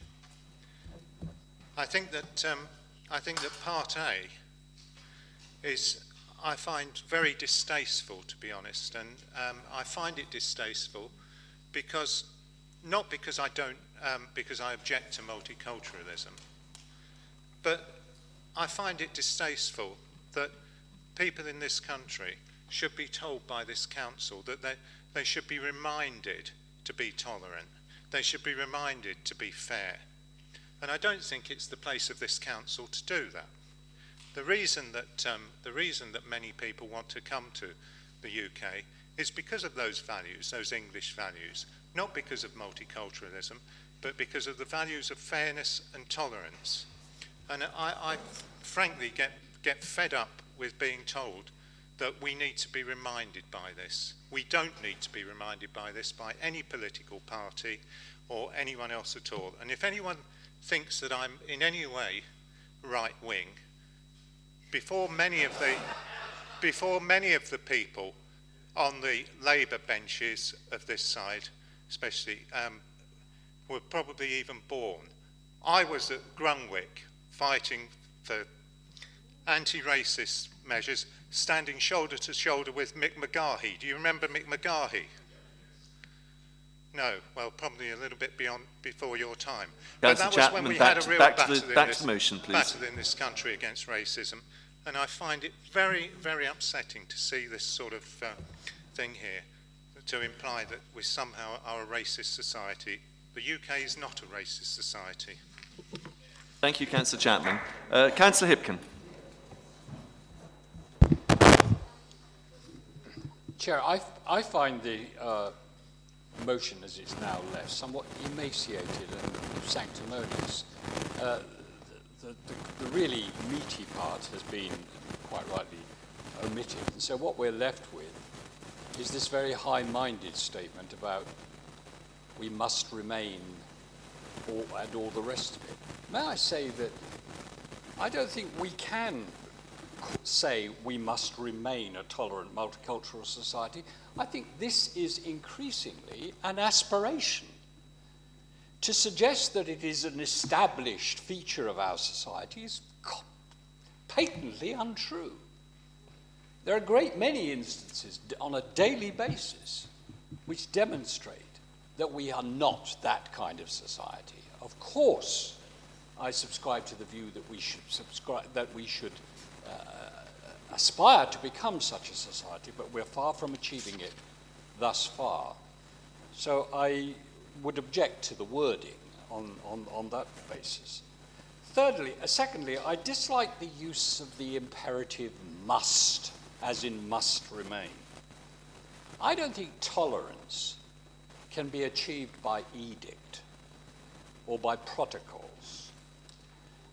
I'm reminded of E.M. Forster's passage to India, in which Fielding, a British servant of the Crown, and Aziz, a local Indian doctor, they come to the conclusion at the end of their long and complicated relationship that what they must try to do is only connect. And that is a personal matter. In the last few days, I have had occasion to smile at a cashier in a supermarket, to talk to a bus driver.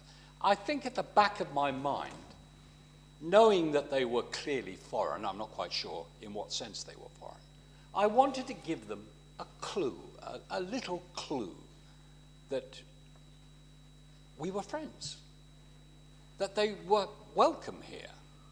And I think, tolerance comes as a result of these personal encounters, rather than from grand statements made by public bodies of this kind. So I shall vote for this, because if I don't, the Lib Dems will issue a leaflet saying I'm a racist. Okay, so I will vote for it, but I vote for it with all of those misgivings. Thank you, Councillor Hipkin. Councillor Walsh. I just want to speak briefly, Mr. Chair, to allay Councillor Chapman's concerns, because his grandfather and he, like me, are patriots and should be thanked and respected for fighting for the British democratic tradition and for our society, which was multicultural before the European Union and will be multicultural after our membership of the European Union. What we've been debating for the past hour has been, things have come to a pretty pass, Mr. Chair, when I think something is politically motivated. the UKIP and Lib Dem groups ought to reflect on that, Pat, it seems to me. Because what we've had is that the Liberal Democrats can go back to their electorate and say, oh, we've dealt with those primitivistic knuckle-draggers in UKIP, and UKIP can go back to their electorate and say, we've dealt with those liberal cosmopolitan elites who look down their nose at you, and the rest of us will just get on with our lives. There's a reason you are the sad, irrelevant little nonsenses. I would hope that now that we're out of Brexit, the UKIP group won't even bother to stand for elections any longer, since they no longer exist. But it's for exactly the same reason that the overwhelming majority of the country hold your group in such contempt. We will vote for it because it goes without saying. Thank you very much, Councillor Walsh. Councillor Hoy. Yeah, thank you. I don't agree with what Councillor Chapman was saying, because this Part A doesn't say what residents of Cambridgeshire must do. It doesn't say what someone must believe. It's saying us as a council supports residents. Now, I thoroughly support Part A because residents of Cambridgeshire, whether they're from Lithuania or Libya, it doesn't matter where they're from. They are council taxpayers in Cambridgeshire. And I think there is a lot of uncertainty because some people in society thought as soon as the referendums happened and we voted to leave, people would be going home. And some people thought, you know, no, there's free movement. And there is a lot of uncertainty, and it is uncertain times. And I really think that we must make it clear that people here are welcome at the moment. There should never be a need for racism in this country. And I think I'm really pleased to see this motion here today, and I will thoroughly... I couldn't support B, but I'll absolutely be supporting A, and thank you for bringing it forward. Thank you. Councillor Reeve. Thank you, Chairman. I'd like to thank the contributions to this debate so far. I think it is worth talking about, albeit I do share many of the sentiments of many members who have spoken in this room, saying that actually we shouldn't be debating this sort of thing in this chamber. Because it shouldn't be necessary. I see people as people. And it's a real shame to me that we didn't further amend this amendment to reduce it just down to the first line. This council expresses its support for all residents of Cambridgeshire. I don't know why politicians and others see huge needs in labelling people, in segmenting them, in breaking them down to different groups, when John Hipkin actually got it just right.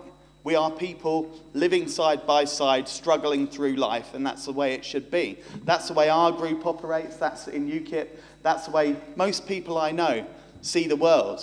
I, for one, respect those who fought hard for Remain. Some of my family did. But I have huge respect for those people I know who voted to leave the European Union, and most people I know voted to leave it because they saw it as an intolerant institution, putting up borders, little Europeans putting up borders around itself, breaking itself away and isolating itself from the rest of the world, implementing tariffs on Africa, on New Zealand. That's what the EU was all about. That's why most people I know voted against it, because they got it. They understood the real debate.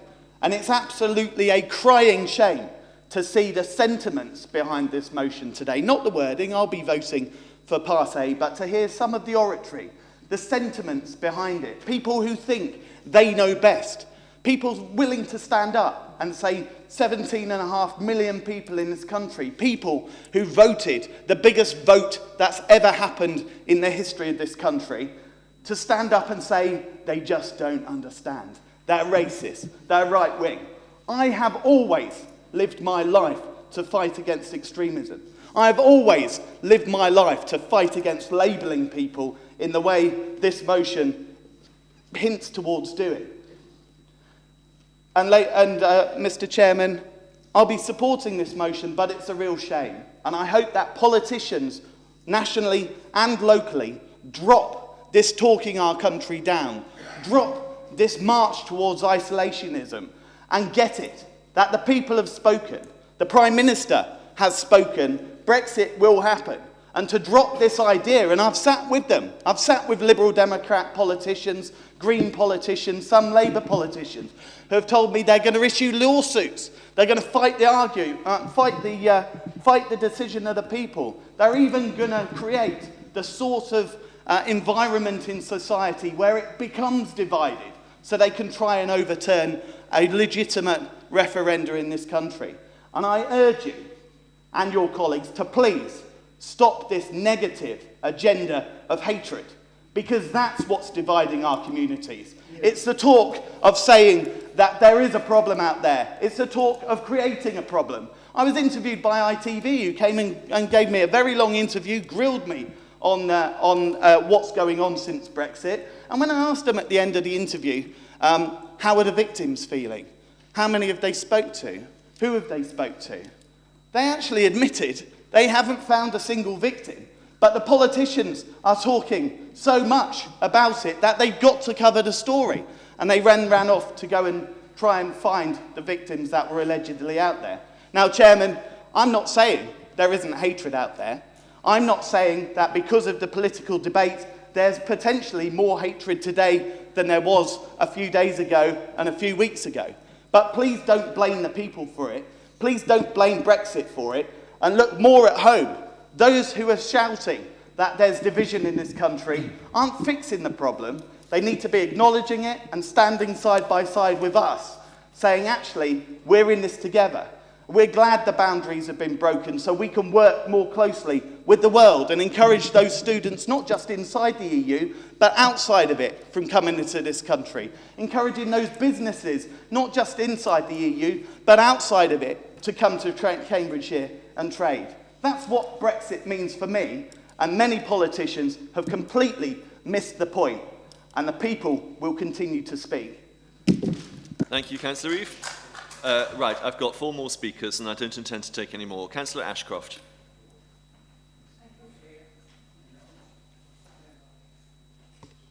The thing that I've got in mind as far as this is concerned is the confusion we've got between Europe and the EU. As far as we're concerned, as the United Kingdom, we want to trade with the various countries of Europe as we did when we joined in 1973. What we don't want is the dictatorial situation from the European Union. But at the same time, we have got strong links with the rest of the Commonwealth. So we're in a position where we can trade with Europe and with everyone else throughout the world. And other countries are now wanting to come back to us. So it isn't a case that we're against Europe. We're for Europe. It's just the dictatorial situation from Brussels of the EU we want to do away with. And that's why we want to get back to the earlier arrangements we had when we joined in 73. Thank you, sir. Thank you, Councillor Ashcroft. Councillor Shellens. Thank you, Chair. I've listened with interest to Councillor Reeve's latest impassioned panegyric. I was struggling to try and work out what it had to do with the motion, and I'd just like to read the motion to him. It expresses its support for all residents of Cambridgeshire, whether UK nationals, EU nationals, or citizens of other countries. This country must remain a tolerant, multicultural society where many different cultural traditions add to our rich national life. And I couldn't see what most of your speech had to do with it. Second point.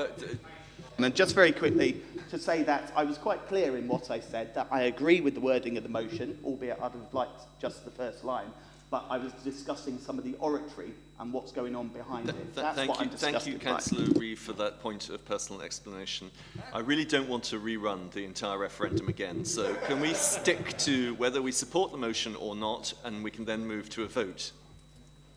Councillor Shellens, would you like to conclude? Thank you, Chair. Secondly, if ITV were unaware of the location of victims, then they obviously have not been following their own news broadcast, because if they'd come to Huntingdon and seen the people who had vile literature posted through their doors, as was reported on ITV, they could have found them without too much trouble.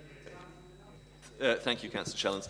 Councillor Jenkins, you reserved your right to speak as a seconder to this, so now's your chance, please. And if we could avoid repetition, that'd be great. Repetition, of deviation, anything. and hesitation. Well, okay. If you must, repetition, deviation, or hesitation. Yes. Yeah.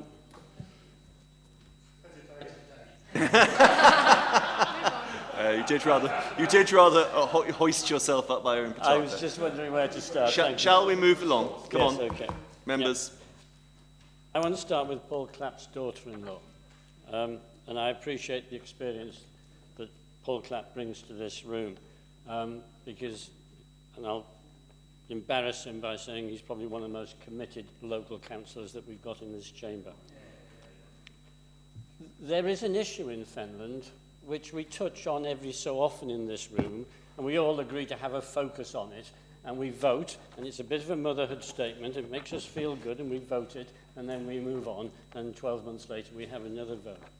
Interestingly, I've got a copy of a research report from the Cambridgeshire Insight here of about 2008-2010. And it refers back to 2001. And it says that the 2001 census showed that just 3% of the Finland population was born outside the UK. The issue we've got in Finland is massive change. And we, the County Council, and the government and everybody else has not done the right thing to manage that change or to make it happen. So we've got into a situation where the labour market there does not function. You get people paid well below the minimum wage. You get gangmasters, you get landlords, you get employers flouting the law. If all that didn't happen, we might not even be having this debate here today. So Paul Clappy's got a point, and this council should never forget it.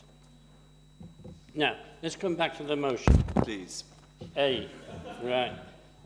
This is not about telling people to be tolerant. It's about giving the message to everybody else who feels themselves on the receiving end of intolerance that that's coming from a minority, but the rest of us are really with them and are happy for them to stay. That's most of what it is. And the rest of it, which is where Councillor Hipkins got it wrong, is about us showing leadership. Now, he does show that leadership by smiling at the taxi driver, saying, I sympathise, etc. But we've got to lead in the way that is right to show the world how it is to live and be tolerant in this country. I don't know what he was on about, but Ashley Walsh did describe somebody as little. I wasn't sure he was looking in the mirror or not. Moving on. Come on, members, focus. Okay.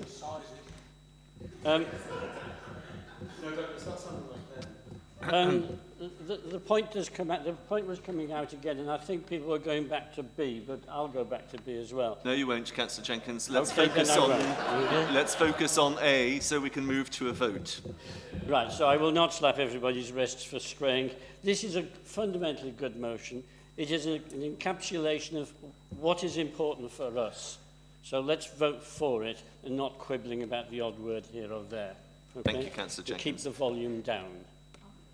And finally, Councillor Netzinger. Bearing in mind an awful lot has been said. Thank you. I'm very glad to hear that Councillor Bullen is willing to support the first part of this motion, and I do think it is important that UKIP members and members across the whole chamber are seen to publicly support and welcome all those who live and work in Cambridgeshire, regardless of their country of origin. Councillor Onosanya is right. It is sometimes important to state the obvious. And there are certainly some school children in this county for whom that welcome has been less than obvious in recent weeks. And if Councillor Reeve hasn't met any of them, I'm very happy to introduce him to some.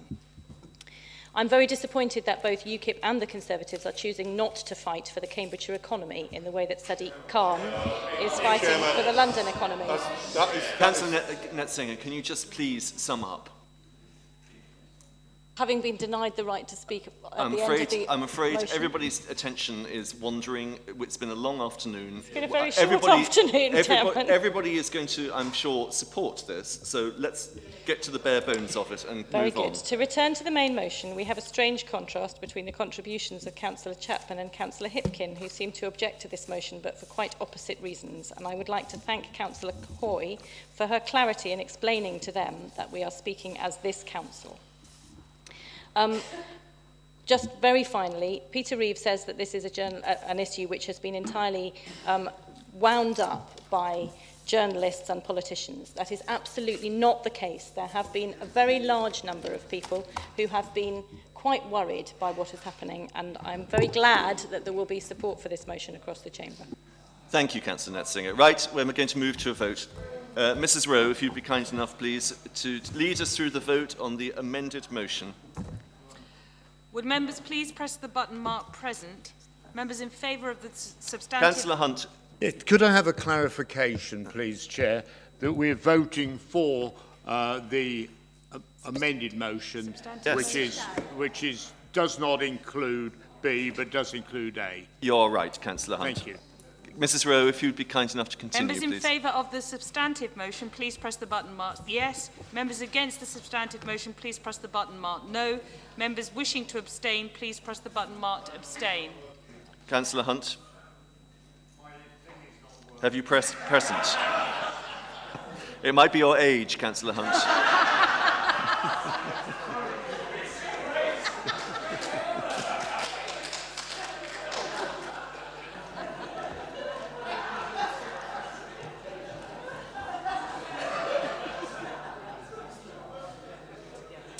Yes. Okay. Members, you'll all be excited to know that we are going to rerun that vote. Somebody pressed the wrong button. Right, Mrs Rowe, please. Would members please press the button marked present? Members in favour of the substantive motion, please press the button marked yes. Members against the substantive motion, please press the button marked no. Members wishing to abstain, please press the button marked abstain. I'm now closing the vote. Chairman, the result of the vote is 55 votes in favour, none against and 1 abstention. The substantive motion is therefore carried. Thank you, Mrs Rowe. That concludes discussion of the motion. We move on to agenda item number 8, which is oral questions, which will be dealt with in accordance with the protocol agreed by the Chairman of the Council and political group leaders in consultation with the monitoring officer, and you have a copy of that on lilac paper. Could I remind you, questions which could have been asked on other items, such as they were on the Council agenda, should not be asked as oral questions. So this is very exciting. The first one out of the box is Jeremy Corbyn, which I suppose is only to be expected. Councillor Sales, not pointing any fingers. I'm glad you're not pointing any fingers. I'd like to ask whoever is responsible for transport. Who am I addressing? To whom am I speaking? Ask the question and we'll it's decide. It's about park and rides. Go for it. You know, maybe you can do your best. I'd just like to ask whether or not consideration would be given to reducing the charge for park and rides to £1 to incorporate not only the parking but also the journey into town, because I think it would demonstrate, for a limited period, so that it would demonstrate the fact that it's an effective means of getting people to leave their car behind. That's the question. Right, thank you. Are you done? Councillor Sales, thank you. Is anybody going to answer that? I guess what the answer is. Right, members, come on. Let's try and get through these 15 questions with a minimum of fuss. Councillor Hickford. It's not my remit, obviously, but I'll just say that as part of the city deal, there is an aspiration to reduce park and ride charges overall. I'm sure there'll be a written answer coming back to you from Councillor Bates in due course. Thank you. Did you have anything else? No, thank you very much. Councillor Jenkins. Thank you, Chair. This would be for Ian Bates as our man on the City Deal executive, but he's not here. Does he have a deputy, or should I just make the question and leave it? Right. I think what we will do is if you put your question, it'll be in the minutes and he will supply you with a written answer. Right. 3 things happening. One, we have a consultation on what you might refer to as the City Deal Phase 1 initiatives, which of course includes the Milton Road thing. Lots of stuff in there about making it easy for people to ride buses. Item 2 is the stats which we saw at the ENECOM last week, which showed bus patronage is going down. And item 3, the City Deal Executive Board last week approved a study to understand how people make their transport decisions. I would suggest those are being done in the wrong order, and if we were to start again, we might get some better answers. So may I have a response on that? Well, yes, Councillor Jenkins, but you haven't actually asked a question. And for the purposes of the minutes, we need a question. Okay, does Councillor Bates agree with me that this has been done in the wrong order and that they should be looking at the results of their study before they decide what to do? Thank you. Councillor Walsh. Councillor Giles. Chairman, I refer to the sighting of wildebeest in St Neots, as somebody said to me the other day. But on a serious note, the grass cutting of some amenity grass in St Neots has been abysmal this year. Huntingdonshire District Council are the contractors for cutting Cambridgeshire County Council grass and verges 3 times a year. I understand that these 3 cuts have already been carried out and we are only part way through the growing season. My question is, what financial arrangements are in place to pay for additional cuts that will inevitably be needed before the wildebeest finally take over? Seriously, ignore the last Oh, bit. I see where the connection lies now. Right, Councillor Maguire, you're able to answer that question? Chairman, I am aware of the particular issue that Councillor Giles is referring to. It is right, Huntingdonshire District Council have done their 3 cuts a year and therefore effectively switched it off on the 1st of July. Together with the Executive Director, I met with their portfolio holder and the Managing Director, HDC, last week to discuss this.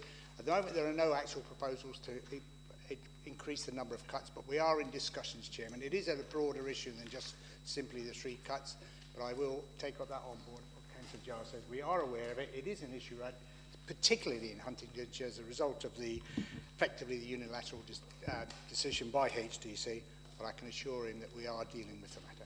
Thank you. Councillor Giles, do you have a supplementary? Yes, thank you for the confirmation of what we already know. My question really was, what financial arrangements are in place to pay for additional cuts? Chairman, I thought I had actually addressed that by saying at this particular moment there are no additional arrangements. We are in discussions with HDC as to how we can approach this. Thank you very much. Councillor Reeve. Councillor Chapman. Thank you, Chairman. I have a question. I'm not sure who to direct it to. It's about the Boundary Commission review. Well, let's hear the question and then maybe I'll answer it. Well, for quite a few weeks since I discovered the base information that was being used for my area, I've been asking questions of both Cambridgeshire Insight and of the LGBC as to where the numbers that they had for current electorate and proposed electorate had come from. And those haven't been, they haven't been able to answer those questions at the moment. There are thousands of differences of thousands of electors and thousands of houses in the county divisions between their reports, the declared electorate at elections, and now most recently the District Council have published their boundary review recommendations, which again have different figures which cannot be reconciled. Now I understand that LGBC are going ahead with their recommendations to the Commission within the next few days, and I'm still waiting after many weeks for an explanation as to where these figures came from. Thank you, Councillor Chapman. Councillor Count? Yes, thank you. I'll try the best I can, but I will give you, I'll come back to what we're going to do. So, my understanding is that the figures are not just based on the existing electorate, but also encompass the local plans moving forward, so the expected increase, and there are factors that they take into account for that. And that is what drives the ultimate figures. The figures have been about for an awful long while now, because we actually reopened LGBC have reopened the consultation. So it's quite late to be challenging the figures that were based at the very outset. However, it's a valid question. Where did the figures come from? What are they based on? So I think if that's the question you're asking, you deserve an answer. So if you put that question into an email to me, I will try and get the answer for you. Thank you. Councillor Chapman, happy? No, not happy with that. Well, I'm not, because I have been challenging these figures and presumptions for quite some time, many months, and I have been seeking this information from officers. And the last response I had from an officer was about on this was about 6th of June.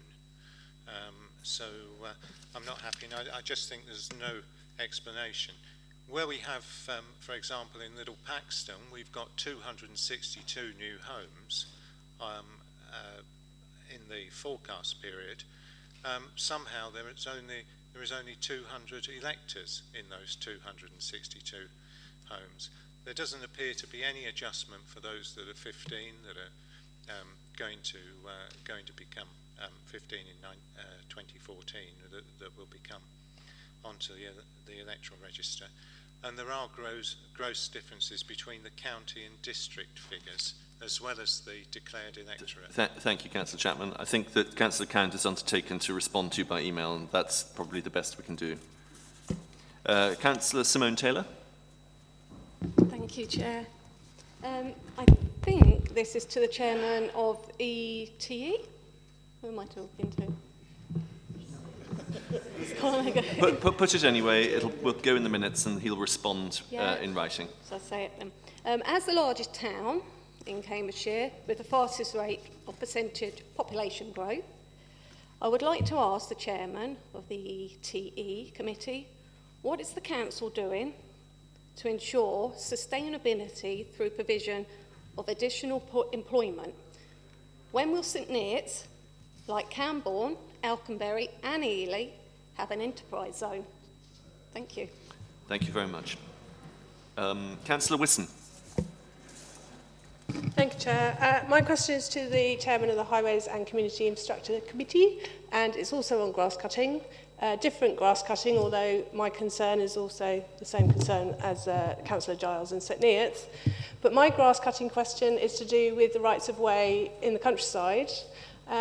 Two villages in my division, Abbottsley and Great Paxton, still have not had their footpaths cut for the first time, and the grass is now 3 foot tall, making access to anybody very difficult. Can the Chairman tell me when the grass is likely to be cut, please?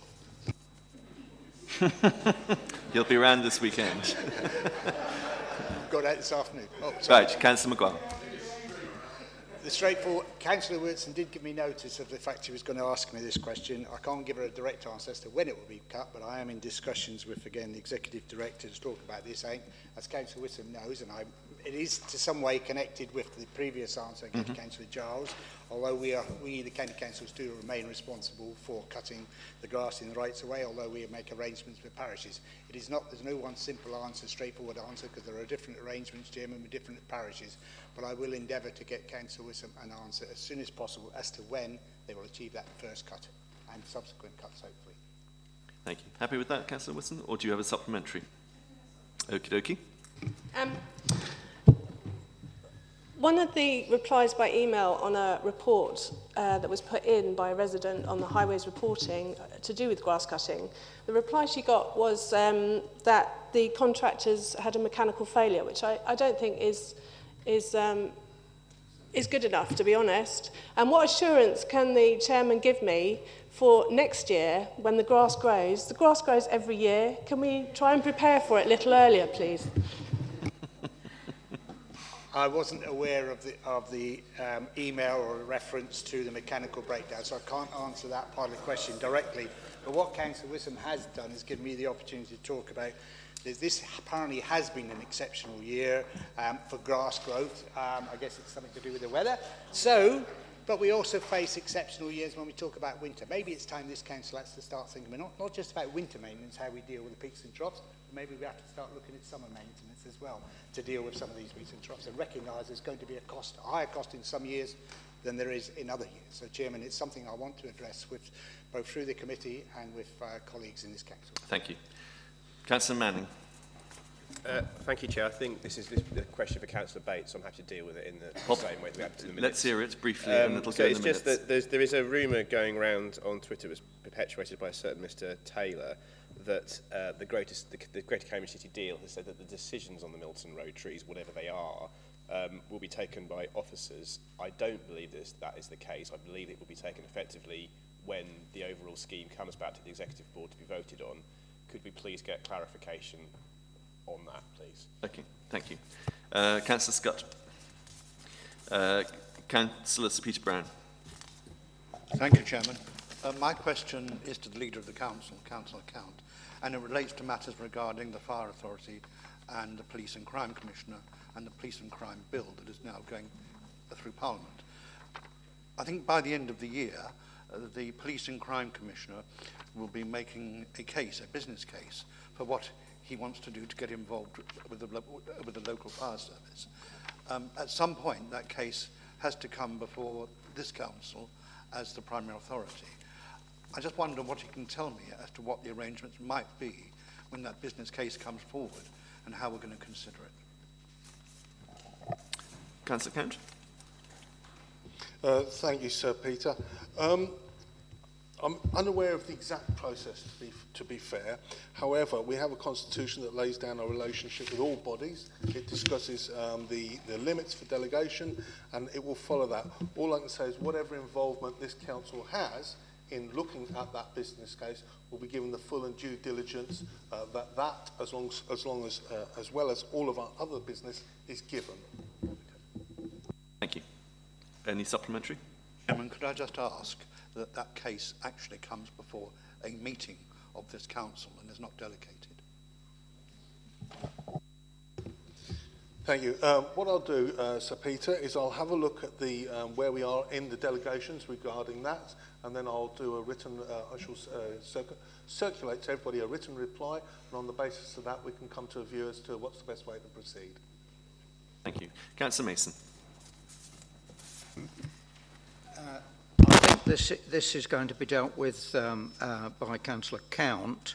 The question is, can the leader please say if the reports into the Cambridgeshire guided busway defects currently in dispute with BAM Nuttall have been received by the council and indicate the date of publication to members and the public?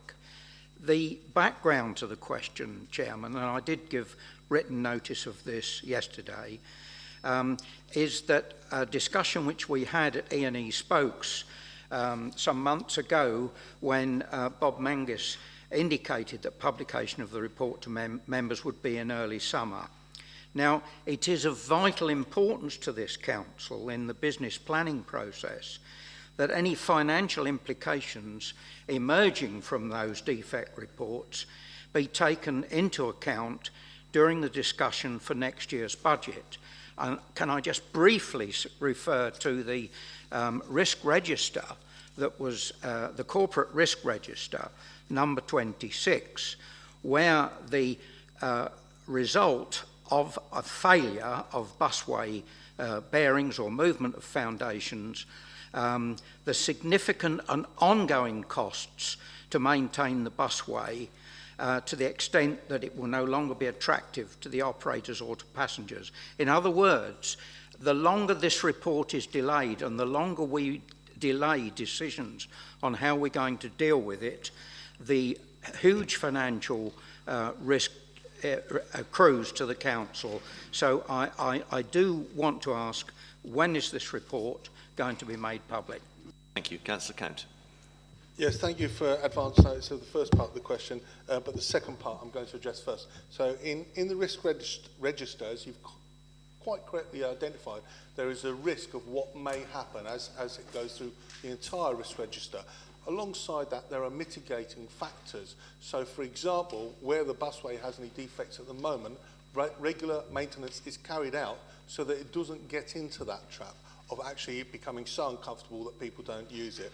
So I hope you'll take some reassurance on that.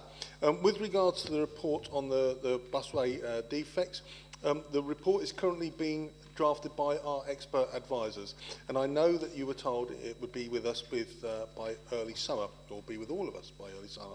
However, the reason for a delay, there is now a delay, is that report has identified some further investigation analysis that is required. So the latest update is we expect it to be shared with us to the members and the public in the autumn.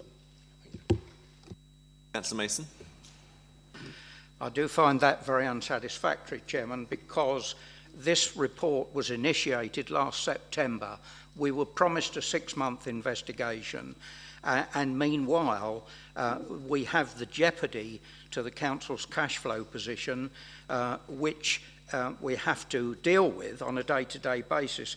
And the other point, and just extending that a little bit to what Councillor Count was saying, the funds that have been set aside from liquidated damages to deal with these legal costs, etc., have now diminished from £10 million to £2.8 million. So I'm really a little bit wary of taking the assurance from Councillor Count. Can he now please give me an assurance that this report will be debated and that that meeting dates will be set to deal with this report, rather than just say the autumn? Can he please now schedule some dates when these reports will in fact be discussed by this council? Thank you, Councillor Mason. Councillor Count. Yes, thank you. Thank you for those comments and the actual figures involved. The difficulty is this is an extremely complex piece of work, and we've employed some very competent outside people to look at it from our point of view. There are opposing viewpoints, there are legal aspects of the contract being looked at, and we could brush along the report, I suppose, but actually it's better to get a job well done and finalised than it is to rush it along. So at the moment, our advice is that we need to give this some extra time to be a full and competent report. Having said that, I take on board what you're asking for is to actually say, what does autumn mean? And let's have some meetings scheduled in. So I will take that up with officers and see what we can do about that. Thank you. Thank you, Councillor Count. Councillor Downs. Thank you, Chairman. This question is directed to the Chair of the CYP Committee, Councillor Whitehead. I have given her advance notice. Is Councillor Whitehead aware of the report published a few days ago by the Education Policy Institute, which has been looking in great detail at school performance in multi-academy trusts and local authorities, and which comes to this conclusion? Just a very short extract. It is inevitable that people will want to draw comparisons between the performance of academies and that of schools that remain with the local authority. What this analysis shows is that the variation between local authorities is just as great as that seen between multi-academy trusts. Just as with the multi-academy trusts, there are some authorities where schools are continuing to thrive and others where results remain consistently low. And this is the important sentence. Taken in aggregate, there is no substantial or consistent evidence for multi-academy trusts being more effective than local authorities, or vice versa. Now, that is a very important piece of information for us to have in mind at this critical time facing the future of our remaining local authority primary schools, because the process of transferring from local authority to being a multi-academy trust is in itself a very time-consuming operation in terms of human time and in costs, and is very divisive. And I think this shows that we must warn our primary schools that are considering of this move that it will almost certainly make no difference to the performance of the children. And I hope that the chairman of the CYP is aware of this and will join me in passing that message on to the schools for which we retain responsibility. Thank you, Councillor Downs. Councillor Whitehead. Thank you, Chair. I wasn't aware of the report. I was out of the country last week and haven't read it. I am, however, slightly surprised by its findings, although, of course, it is taking a national average, because, of course, they do not reflect what happens in Cambridgeshire, where it's difficult. We can't make any comparison with secondary schools because they're all academies, but we are unhappy about many of them. But at primary level, although there are not many primary academies, they do less well than the majority of primary schools that have remained in the under local authority control in the maintained sector. So we would certainly not wish to encourage any of the maintained sector primary schools to move to an academy for any reason at all. And indeed, given that Keith Grimwade and his team have maintained an excellent a programme of support for maintained primary schools, which means that they are doing better than the academies, one would hope that one might be able to lobby the new education Justin Greening to ask whether, in fact, the reverse process can go ahead, that academies can, in fact, vote to return into the maintained sector. Thank you, Chair. Councillor Downs, do you have a supplementary? May I just say that is reassuring. Of course, the point about my referring to was it was not just based upon Cambridge, but it is a national picture. Yeah, we have. Councillors. Yes. Your supplementary question, Councillor Downs, and then Councillor Whitehead will no doubt respond. Well, is to welcome her comments and to hope that we can work together constructively to put the interests of our pupils first rather than our systems. Thank you. Councillor Whitehead. We do indeed do that, Chair, and we will hope to continue to do so and to improve our relationship with academies to try to get them to improve the service they provide to pupils. Jolly good. Thank you very much. And finally, for this afternoon, Councillor Hoy. Thank you. My question is for the Leader of the Council. Will Councillor Count join me in condemning the remarks made by some Cambridge City councillors at their last meeting? I must stress I'm not talking about Labour members on this council. I've never heard such vulgar remarks from them. And I also must stress this is not about Councillor Hipkin, because he was the only councillor that came to Fenland's defence at that meeting. Will the Leader condemn the remarks made by some councillors who referred to Fenland people as badly educated racists? This smug superiority does not help work towards a cohesive county, and we must not take these remarks and we must distance ourselves from them. Councillor Count. Thank you. Councillor Hoy advised me of this question earlier, but in the subsequent time I haven't had a chance to actually look at the footage of this, but I was aware of it. I was aware that it created a bit of a storm on YouTube, and it literally was labelled as, you know, what Cambridge City think of us.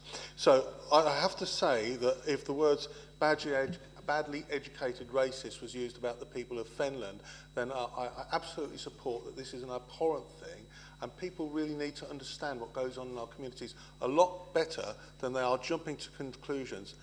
I know that a lot of people have a lot of things to say about the residents of Cambridge, you know, but I'm not going to repeat whether they're elitist or superior or very smug. No, because we've heard quite a lot of that today already. Because whatever words are used, you know, I think Councillor Reeve summed it up very nicely, and so did Councillor Hipkin. We're all people rubbing along together. We're just people. We're not here, there, everywhere, colours or everything. We're just people, and that's the best way we can treat each other. Thank you, Councillor Count. Councillor Hoy, do you have a supplementary? Thank you very much. Right, members, the end is in sight. We now move on to written questions, of which I have no notice. So I am now moving to an urgent item.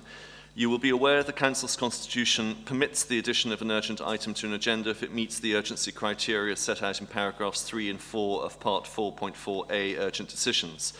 I have authorised the addition to the agenda of items 9 and 10 on the grounds that failure to do so would not be in the public interest, and failure to take the decision quickly would or would likely to harm the interests of the Council and the public.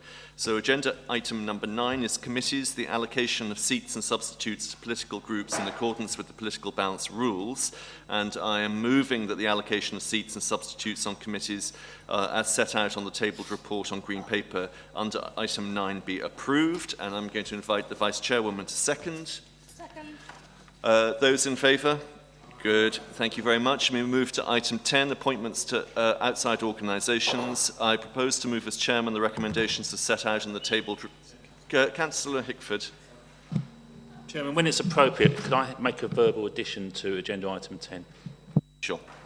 I propose to move as chairman the recommendations as set out in the tabled report on white paper. Can I ask the Vice Chairwoman, Councillor Smith, to second? I'm happy to second. Thank you. Councillor Hickford. Thank you, Chairman. We'd like to make a verbal addition to this, and that is to appoint Councillor Bywater to replace Councillor Loynes on the Fire Authority. Right. Thank you. I'm happy to accept that change, addition. Yes, good. Happy with that? Fine. Lovely. Any comments? No. Everybody in favour? Great. That concludes the business on the agenda for today. Thank you very much for your contributions, given our very unseasonal weather, frankly. And safe journey home.